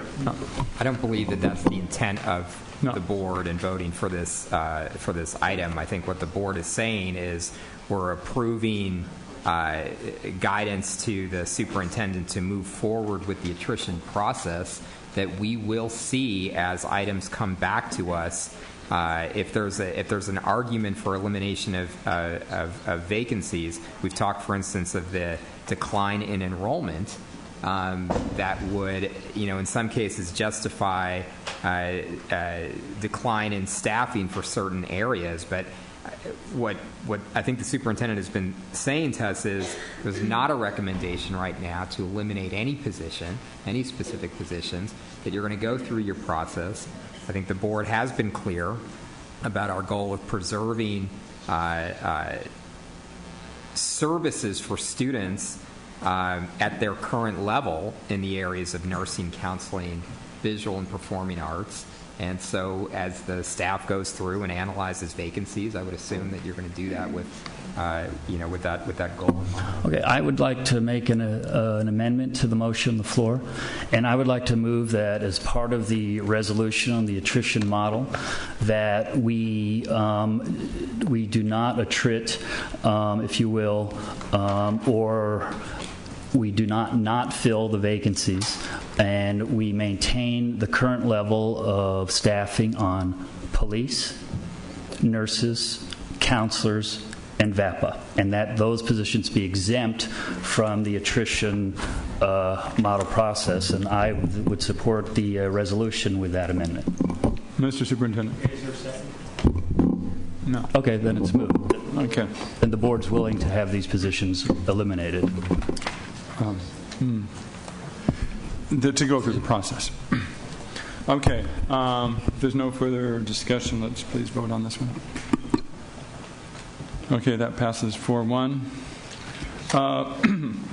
We have some people in the audience who have been sitting here for, I think it's 30 to 35 years, regarding the Salk Elementary School. It feels like that tonight. Anyway, we have here another item for Salk in terms of the agreements back and forth for mitigation to be able to move forward with the construction of Salk within a couple of years, putting it out to bid this summer. We need to go through this process. We've gone back and forth with the city. And there's a lot of construction going on in Mira Mesa right now if you drive along the freeway, so we're going to be able to fill that. So at this point, I will like to make an exception and move item I-6. Is there a second? Okay. Discussion? Public comment? No? Nope. Okay, let's vote. That motion passes 5-0. Okay. Thank you. You can go home. Okay. Okay, we will now go to item I-8, which is the 2013-14 Title I budget, the changes that are being recommended by the superintendent due to the attrition model that we are doing. And this is the item that Colleen was referencing earlier, so we will talk about and explain it here. Is there a motion to approve this item? Moved by Mr. Barrera. Is there a second? Second. Wait, what are you moving? On the Title I. Which one are you moving? Because there's staff has now changed has multiple recommendations on here. There's 2 options. So which option are you proposing? I mean, in the motion. I wasn't clear. I believe it's the option that the superintendent will discuss. Right, option one. Right, option one. Okay. So, Mr. Superintendent, can you choose that information? Yes, and if I could, to help me out, ask CFO team and for accountability officer to please stand here. I know that this is a discussion that is one that has a lot of concern on a number of different sides of the issue. What I want to state is that we began with discussing $18 million as distribution to schools for Title I in the 13-14 timeframe. And that's a reflection of reduction from the federal government for this year, and it's before we get to sequestration. When the board in the collective directed that we pursue stability of all operations, and I made mention of that and was been also noted in previous comments tonight, we had to in fact look at every single type of dollar, general fund, restricted, unrestricted, categorical, non-categorical, as the case may be, and to focus on ways to insert that stability, the academic well-being of our students, and in overcoming that $80 million plus deficit that I talked about and the avoidance of the massive layoffs. We, in fact, rebuilt our allocation model this year. And one of the things we recognized in this very fluid time frame that every dollar had to be considered a stability dollar to avoid undermining staffing. So we had to look at the $18 million Title I allocation for schools. Realized that we had to be very, very careful about compliance with the Title I rules. We discovered that in order to do a couple of things and do them well, we would have to adjust the Title I allocation for schools. One of the board's directions was that we do centralized wellness and health program. With that direction, we looked at the funding and staffing for both nursing and health techs and agreed that the right thing to do to maximize standard delivery and efficiency was to take all of the nursing dollars, regardless of designation, and take them into central management by the Executive Director for Student Services, Dr. Joe Fulcher, and his Director for Nursing, Michelle Bell. So part of the reduction of the $18 million was to move the Title I nursing dollars to central management. Those dollars are for nurses that will turn around and be sent to the Title I schools. We have a basic program for nursing in this district. So this is not supplanting of nursing dollars or the nursing program, but allowing for a central management. The only difference with this nursing model is that instead of managing it at the school sites, it's going to be managed from the central office with a strategic consideration for cluster nursing wellness staffing responses based on caseload and taking individual campus decision making out, which sometimes I will tell you is suboptimal because of pressures on the campus. The second part of the reduction to the Title I funding is that for the last couple of years we have tried to focus on high needs, certain low API performing schools to give them some additional support in the teaching of the formative years, K-1 through 3.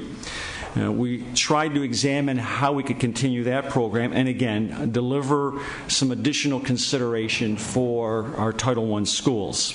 So we've taken some additional funds there, not central dollars per se for central program, but centrally managed dollars that are stability dollars going right back to the school in terms of teacher staff or nurse staff. So we recognized that when we had to make that accommodation in order to focus on this, the board's priority for stabilization, that was going to reduce the allocations to the schools, but not dollars supporting the schools, if you consider what I've just said about the people being at the campuses. That took us down to about $13.4 million.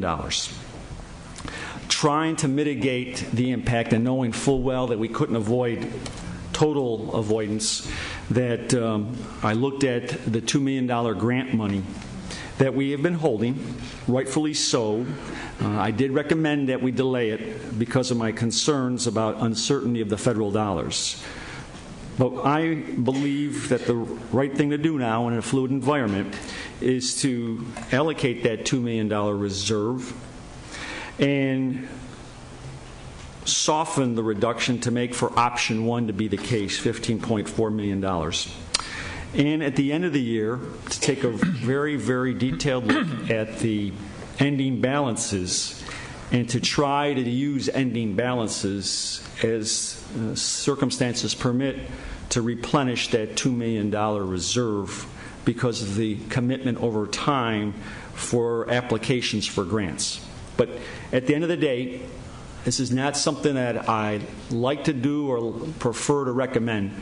But again, I'm trying to take a look at the strategic view of the district to balance between the attrition model and the property sale model based on no layoffs. So this is a recommendation that tries to accommodate all of those requirements and recognizes that it puts fewer dollars in some schools out there, but tries to keep the services of people and program coming to those schools. And that's the long and the short of it. And I've met with the CFO team and the accountability office to make sure that whatever we say, do, or apply meets our compliance needs for Title I dollars. Okay, at this time I'd like to have the public testimony and then we'll proceed with any questions or comments. We have a citizen here. Okay. David Page, Susie Reed, and Amy Redding.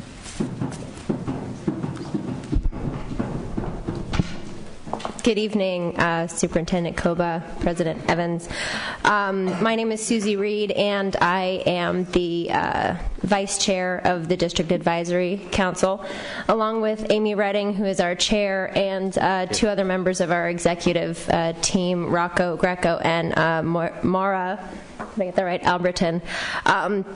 First, I just wanted to thank the staff, in particular Ron Rohde and Debbie Foster. They brought all the necessary documentation that we need to the February DAC meetings that allowed our membership to have a meaningful discussion concerning the use of Title I dollars and its use within the confines of the general budget proposal.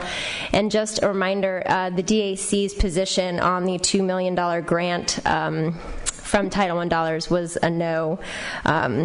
And some other areas of concern made by the DAC in regards to the use of Title I budget dollars to balance the use of site money to balance the Title I budget is a bit of a non-starter for the DAC. Of the money that schools receive, Title I is the most flexible and it is the most closely monitored as well.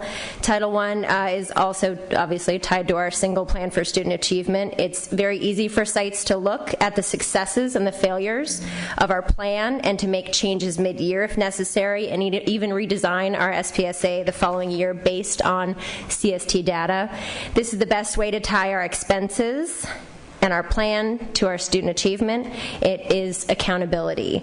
This is why site Title I money is so important and it's worthy of funding to its fullest extent. While money shrinks at the site, flexibility and possibilities shrink as well. Schools will not be able to buy positions that they need above and beyond the district minimum. Sites with very limited Title I dollars will have an even greater difficulty piecing together a quality program that will increase student achievement for children at risk. Perhaps a good hard look at the Title I budget for centralized services is warranted. It should be very easy to deconstruct, and I say that with not having that experience, and then rebuild it based on legal mandates and then what is in the best interest of our students. I'm sure the DAC would be happy to partner in that endeavor. Other concerns voiced by DAC membership were about the attrition model, nursing and vice principals, and budget uncertainties. With regards to attrition, they are concerned about class size increases, particularly in K through 3. Some would like to see class size determinations based on data. Others express concern about class sizes getting any larger. Students are already struggling. Our achievement gap has not been decreased. Some question whether classrooms can even legally hold that number of students. Attrition has also limited sites' flexibility. And I'm going to go ahead and have Miss Amy Redding take over for me. A couple of members reported that due to the attrition model, they will not be able to make changes to their site's programs and staffing. As a result, they will be spending money on programs and staff that are not adding to children's educational experiences. The plan for nursing is a concern. No data has been presented that nursing time increases student achievement. The nursing proposal as it currently stands takes money from the Title I sites budgets. The DAC membership would like to see a detailed nursing proposal, which I believe is already being arranged by the Office of Accountability for the March 20th DAC General Meeting. The plan for funding vice principals is also a concern. First, the DAC membership wonders whether the professional development of teachers is already part of the VP job description, or is it a new responsibility? The funding of VPs in this way generates very important questions, such as, are vice principals currently trained to deliver quality professional development? And can their time be properly accounted for in this role? There are questions about tracking nursing and VP time to be sure that these expenses with Title I money are targeting Title I schools and that the district is not supplanting but supplementing district offerings. Other concerns about the overall budget plan are the uncertainties of the amount of ADA we will ultimately receive from the state, the concern over property sales, and the potential that sequestration could cost the Title I program $4 to $6 million. We're looking forward to your conversation and hope that the concerns of the DAC are incorporated into it. Thank you. Thank you. Next person. David Page, up for Ed. I'm in a 12-step program for the DAC, I swear. It's not easy. But I want to speak to the issue of parent involvement in your district committees. This district committee, they were very kind talking about how they've been engaged. The truth of the matter is that each time that they're engaged, they're informed, not asked necessarily. The proposal they saw in February is not the one before you. The proposal they saw in January is not the one before you. And so while your record shows that they've been engaged, each time it's reporting and advising them, not them necessarily advising you, except for this opportunity here. Again, what we see with this program is that, again, you're not making the tough decisions that protect Title I for its expected uses, and that without looking at program, you've moved money and then you're going to backfill with what that program looks like, because we've had no discussion about an LEA plan, which is funded by the consolidated application of Title I money. So we don't hear any discussion about program. We just hear about money being taken from those students, and we'd rather be engaged in the discussion of the program being offered first by engagement in an LEA plan that will describe the program, the VPs, the nurses, and that kind of thing, prior to you making a decision about this is it and how money is going to be spent, and then speak of program after the fact with parents. Thank you. Okay, thank you. I had a question. As I understand, the motion on the floor is to approve option 1. Now, originally, I should say what came out of the last budget workshop and then as was shown at the DAC meeting was a reduction of $4.6 million to the sites. Now staff is recommending that the pilot program not go ahead, so it would be just a $2.6 million reduction to sites. We all agree on the general math here? Okay. So, which is better but what I would recommend is that the additional $2.6 million, that if we have the ranking chart, item I-8 here, with all the allocations to the schools and the central office and all that we're not going to cut basic allocation to schools more, class size reduction, that's where some of the money's going, additional support, nurse support, that's where the money's going, we're getting rid of competitive grant. Cut the additional $2.6 million out of all the remaining programs that are not directly going to the school sites. And let staff, we have $1.5 million at direct, indirect costs at the bottom. So, once again, I'll try an amended motion to move that we modify. We have an option 3, I guess you'd call it, which would essentially move the eliminate or suspend the $2 million competitive grant program, and instead of taking an additional $2.6 million out of the sites, we have staff find $2.6 million out of all of the other funds, and that way the sites will be less bad off than they would under this proposal. So that's my motion. The proposed amendment? I'm doing well tonight, aren't I? Okay. Isn't a second to that? Well, I have a question about the suspension of the $2 million grant program. The $2 million in the grant program are being spent on what? Has that been allocated yet? We've talked several times about creating a competitive grant program.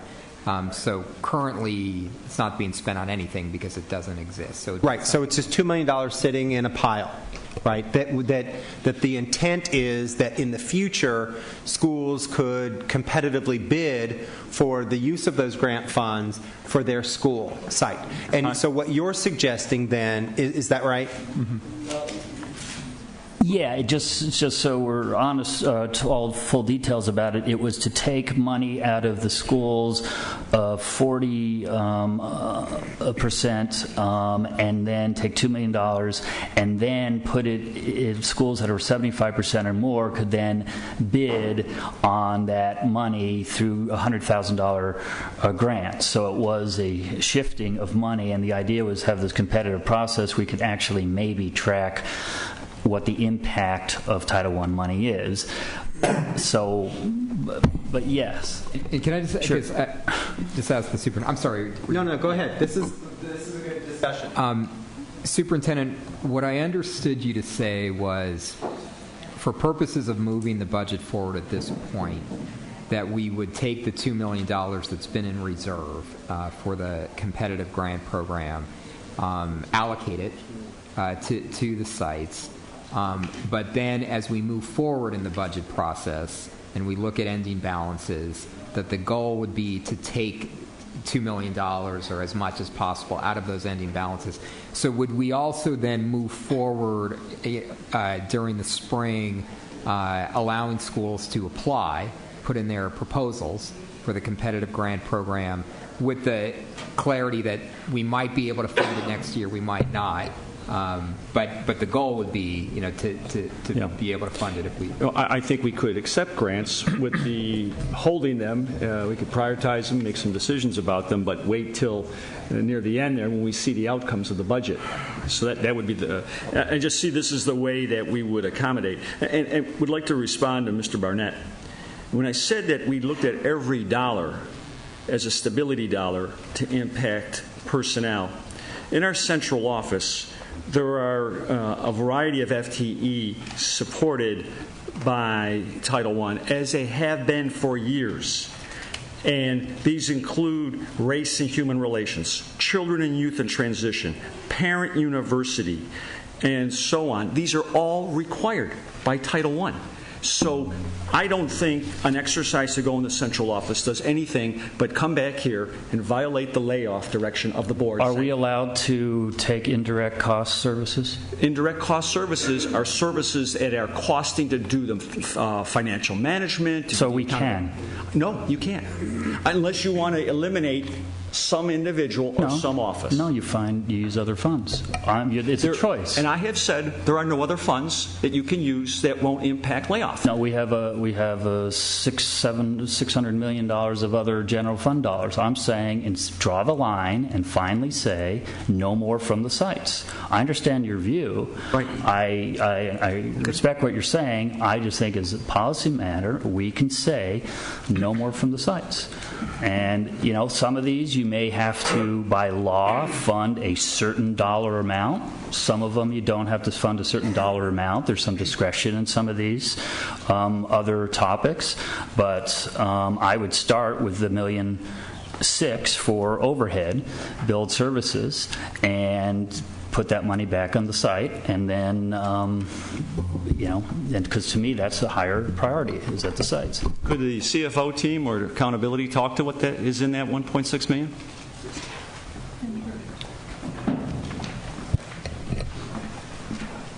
Again, as you stated, it's the general cost of operating the program, so the financial transactions, the HR, all of those general district costs, and typically those, if they're not taken out of the indirect costs, would have to be borne by the general fund. And also, by law, that rate is scheduled at 4.1%. That is a standard process that so just about any kind of grant program to take a portion away for indirect costs because of administrative expenses related to administering the program. It's allowed, correct. It's not required. Yes, well, if you got to have some kind of way to administer the program. Yeah, we have a general fund. I understand that.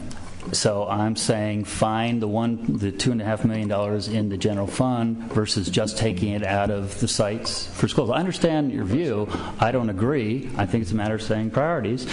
And the priorities are, I think we've taken enough from the sites. Let them no more. It hurts every single school site. Procedural point, President Evans. So we've got a motion and a second to approve the option 1 recommendation from Superintendent Koba. Thank you. Mr. Beiser has made a Mr. Barnett. Mr. B. It's contagious. Mr. Barnett has made a motion to amend, but I've yet to hear a second. Yeah, there's no second. That's true. I was allowing to kind of clarify that information. I am urging you to vote no on the motion on the floor, whether you made the motion or seconded it, because there's other options that will be less harmful to the school sites. And that was the motion on the floor. Other comments? I want to try to address Colleen's question earlier. Thank you. It's I have a few more than that, but because I have a few more questions than that one. I've been working on this one. I have. But I was wondering why the projected amount that my school is getting is decreasing now than it was in the beginning. It was $140,000, and now it's $112,000. Right. But we're in a program improvement since this is our first year. Okay, let me address that. First of all, looking at the big picture, in January we decided, and the reason I'm saying this is, let me just first of all say we're talking about the $112,000 or the $145,000 that's for Title I for Mira Mesa. These are Title I funds, correct?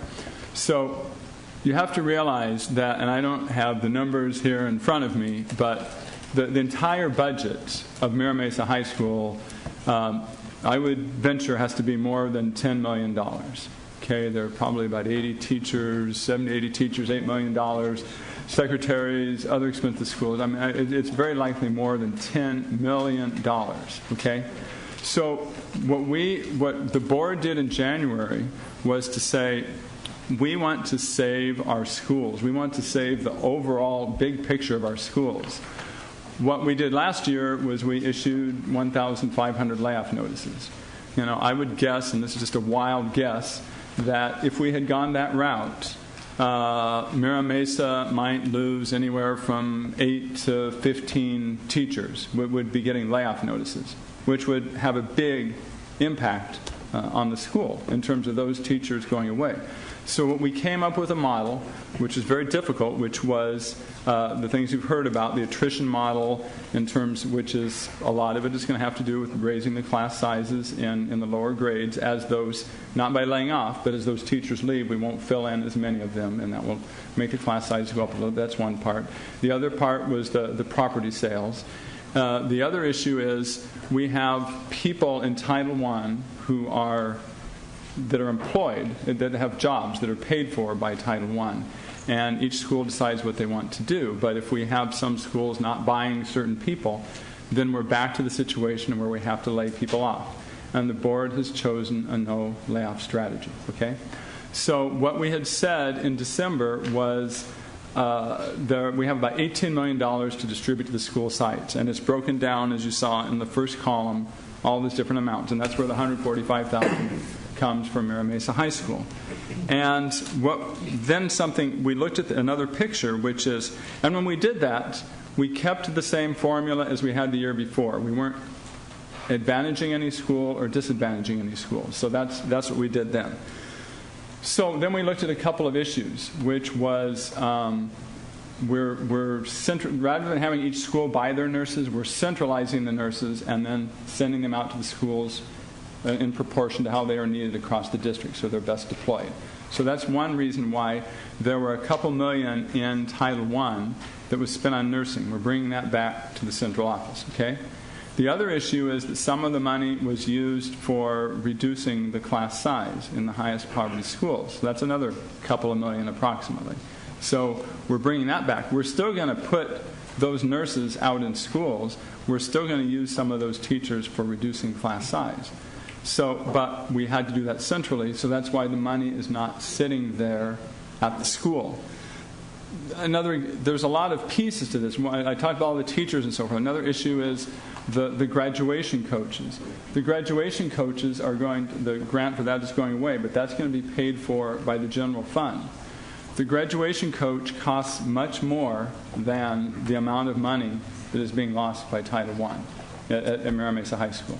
So what we're doing is we're keeping a centralized nursing model, we're keeping all of our teachers on staff, we're keeping our graduation coaches, and we were going to lose more, the amount that was in the second column, but we're eliminating the $2 million fund that was actually for the higher poverty schools, not for the ones that are lower on the list. We're putting that back into the schools, so that's why there's more money in option 1 than option 2. So that's why we're, in my opinion, that's all we're talking about, why we're choosing between option 1 and option 2, because the first one is not an option without resorting back to undoing our model and going back to layoffs. My position is that the overall benefit to Mira Mesa High School is much greater than the $30,000 or $40,000 that is lost for Title I. I wish that didn't have to happen, but I'm much more concerned about the $10+ million, the full staff at Mira Mesa High School, graduation coaches, nurses, than that amount of money. Does that make sense? Yes. Okay, you don't have to agree. Just say it makes sense. And what I'm proposing is that we can get that money instead of from the school sites, from your school sites, from the central office, bureaucracy, and general fund of the district. So there are alternatives to not have your money cut, and that's what we're discussing right now. Okay. You can give us each point. I could also share, Colleen, 2 reasons that you went from 144 to 112. 1, the federal government cut the entire budget by 10%. And 2, the number of students at your campus went down. So the number of students that receive money for Title I is fewer next year. So for both of those reasons combined, you lost those funds, or your school did. And then I had one more comment thing. This is more of a general district-wide thing. By the way, not very many student members stay this late, so you're really impressed with this. I wanted to get to my point. But I'm looking at amount per student right here. I'm pretty sure you can see it, but I don't understand why me as a student, an individual student, not as a whole school, I'm not worth as much as a kid from Hoover or another kid from Morse or Claremont, or why isn't a kid from Henry not as... Right. And let me... I did not put her up to that question. All right. Let me explain, because this has been an issue since I first got on the board. Title I programs are different than special ed. Okay, special ed follows the student. You know, if there's a special ed student in the school and there are certain funds required to provide services for that student, then those services are provided for that student. Okay. Title I, it looks at schools that have a very high number of students at that school that live in poverty. Okay. What the federal government says is that any school that has over 75% of their students living in poverty must receive Title I funds. Anyone above 75%. I'm not sure what Mira Mesa, what the percentage is listed here. It's 52 this year. Okay, so by federal law, it only has to go to the school 75% and above. San Diego Unified has, for years, decided that we're going to go down and include all the way down to 40%, because the federal government doesn't require, but it allows you to go as low as 40%. So the other issue is it's for school-wide programs. So it's for programs that help the entire school, because the entire school has a high impact from poverty, not for individual students. So that is the rationale that through the years that the boards have come up with, is we're going to award more per student at the high poverty schools, not because those students are worth more or the money is going to any particular students, but because there are such greater needs. When you have, for example, if you have a school that has 99% of their students living in poverty, there's a tremendous level of need there, and that is why they're given proportionately even more money. So the option has been discussed by this board. It has been to consider even just going 75% and above and not even providing any money to those below 75%. But we have maintained the system. It just goes down on a sliding scale. But the way I see it is that, more saturated low-income families are more prioritized than less saturated income families. Because it's school-wide programs. That's exactly right. Right. But why? I don't understand how that's fair. Because just because they live in an area where there's a lot of them doesn't mean a lot of low-income people. That doesn't mean that they're any better than people who don't live in an area with a lot. If I'm comparing two families who are low income but they just live in different areas, I don't understand how that's fair that one person gets more money.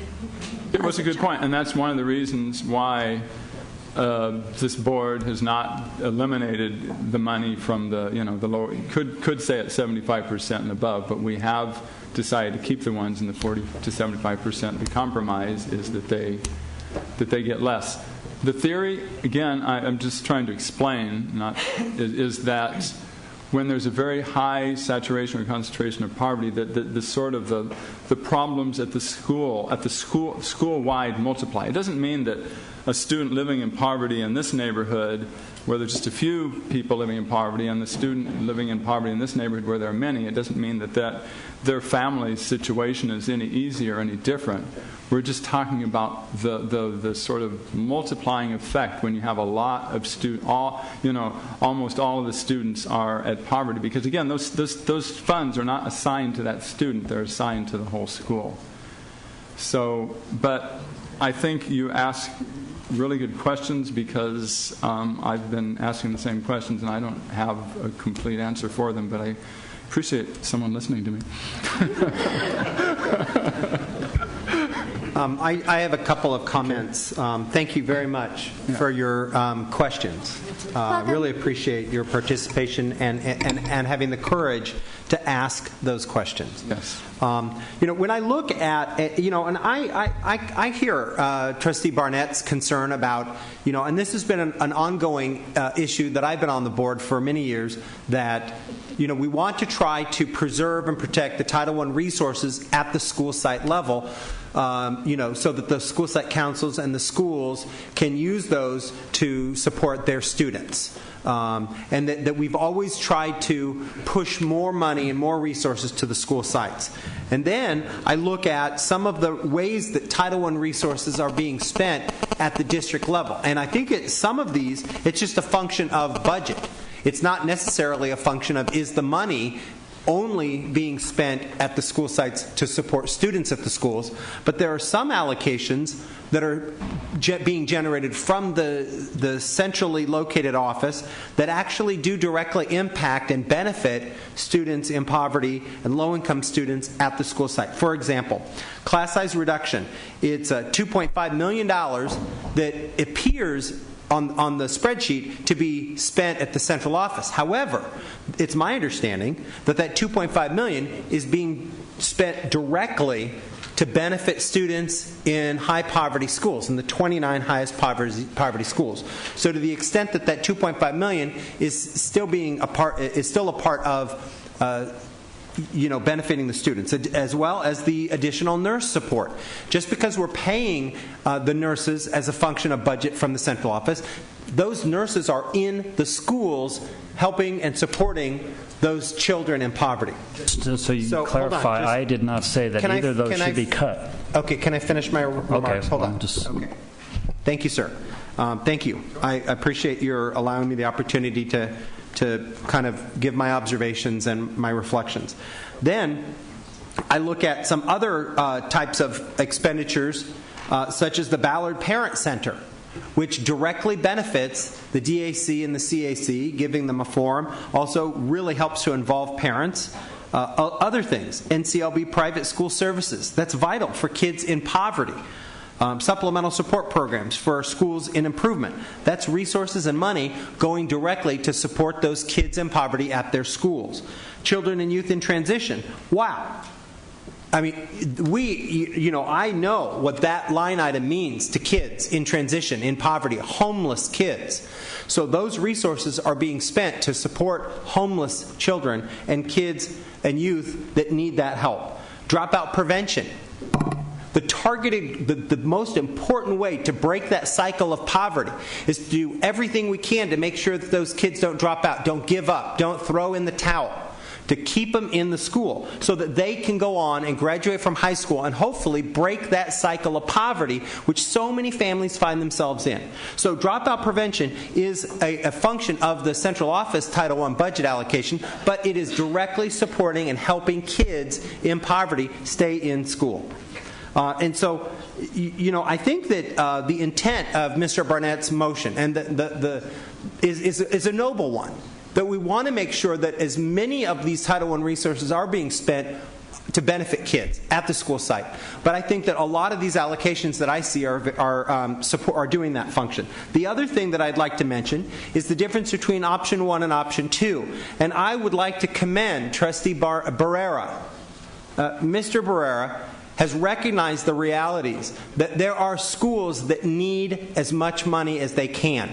I was just at the Patrick Henry Cluster Council meeting, and one of the comments of several people there were that it's getting, with the squeeze on Title I dollars, and that $2 million being pulled out for that grant is making it harder and harder and harder for schools to put together the pieces, the money that they need for RTI and intervention and support, to lift those kids up that are multiple grade levels behind, to get them up to grade level so that they can succeed and graduate from high school. And so looking at the differences between option 1 and option 2, I wholeheartely support option 1 because it means more money for the kids in poverty in all the schools. And we board members, where are my schools in my sub-district? We do that.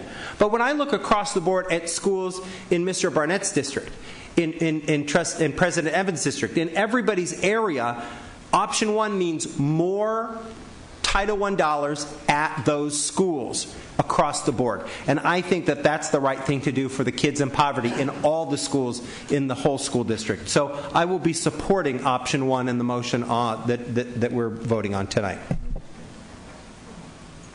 Okay. I think one thing that's important to recognize is that we're having this discussion. We weren't going to have this discussion. I showed up to DAC the other night after our workshop last week and saw a $13 million Title I budget and said, we never voted on that. That's not what we approved. We never discussed it in public. And now, thank goodness, it is now on the agenda and recommending option 1.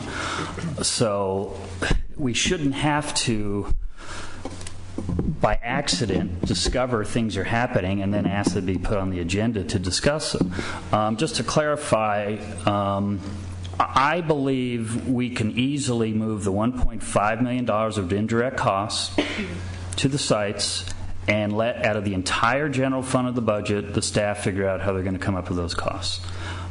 So at the very least, we can do that, and then we will only be cutting $1 million from the sites, additional $1 million instead of $2.5 million. So I would hope that we would look at that option instead of constantly defending the sites last and always having a reason why we can't cut the other things. Okay, and I just want to comment that the sites have been very much paid attention to by our no layoff policy, and I just wanted to say to Colleen that basically if we had done the traditional layoff model and issued 1,000 or more teacher layoff notices, we would not be touching these Title I funds. Schools would have their Title I funds, they'd have that 30, 40, 50,000 more, and we would have tremendous chaos all over the district and all of the schools. Okay. No further comments. Please vote on the motion, which is for option 1. Okay, that passes 4-1. The next item, the local control funding formula, actually has not been acted on by the legislature. This is just some information that the staff has given us. Right, this is an informational item. Yeah, yes. So but you've already received the information, so we will wait to put it on the agenda here when we have the actual legislative action about what local control. This is just some projections about what it might be that people can look over. So that takes care of that item. And so at this point, we will have a 2-hour debriefing upstairs. We have a non-agenda public testimony for people who wait until the very end. Sorry, just real briefly, if the superintendent's retirement was an agenda item, I'd get 30 seconds. Now I get 3 minutes. Yes. And I just want to say thanks to the superintendent for his response to me as a DAC chair and me as a parent, that any time I needed to speak to him, his open door policy was always available to me. Anytime I sent him an email, I got a response, sometimes on a Sunday. And throughout his tenure, whether he's working in finance or services or superintendent, he was always very responsive, and we all knew we could count on his integrity, and I want to thank you for that. Okay.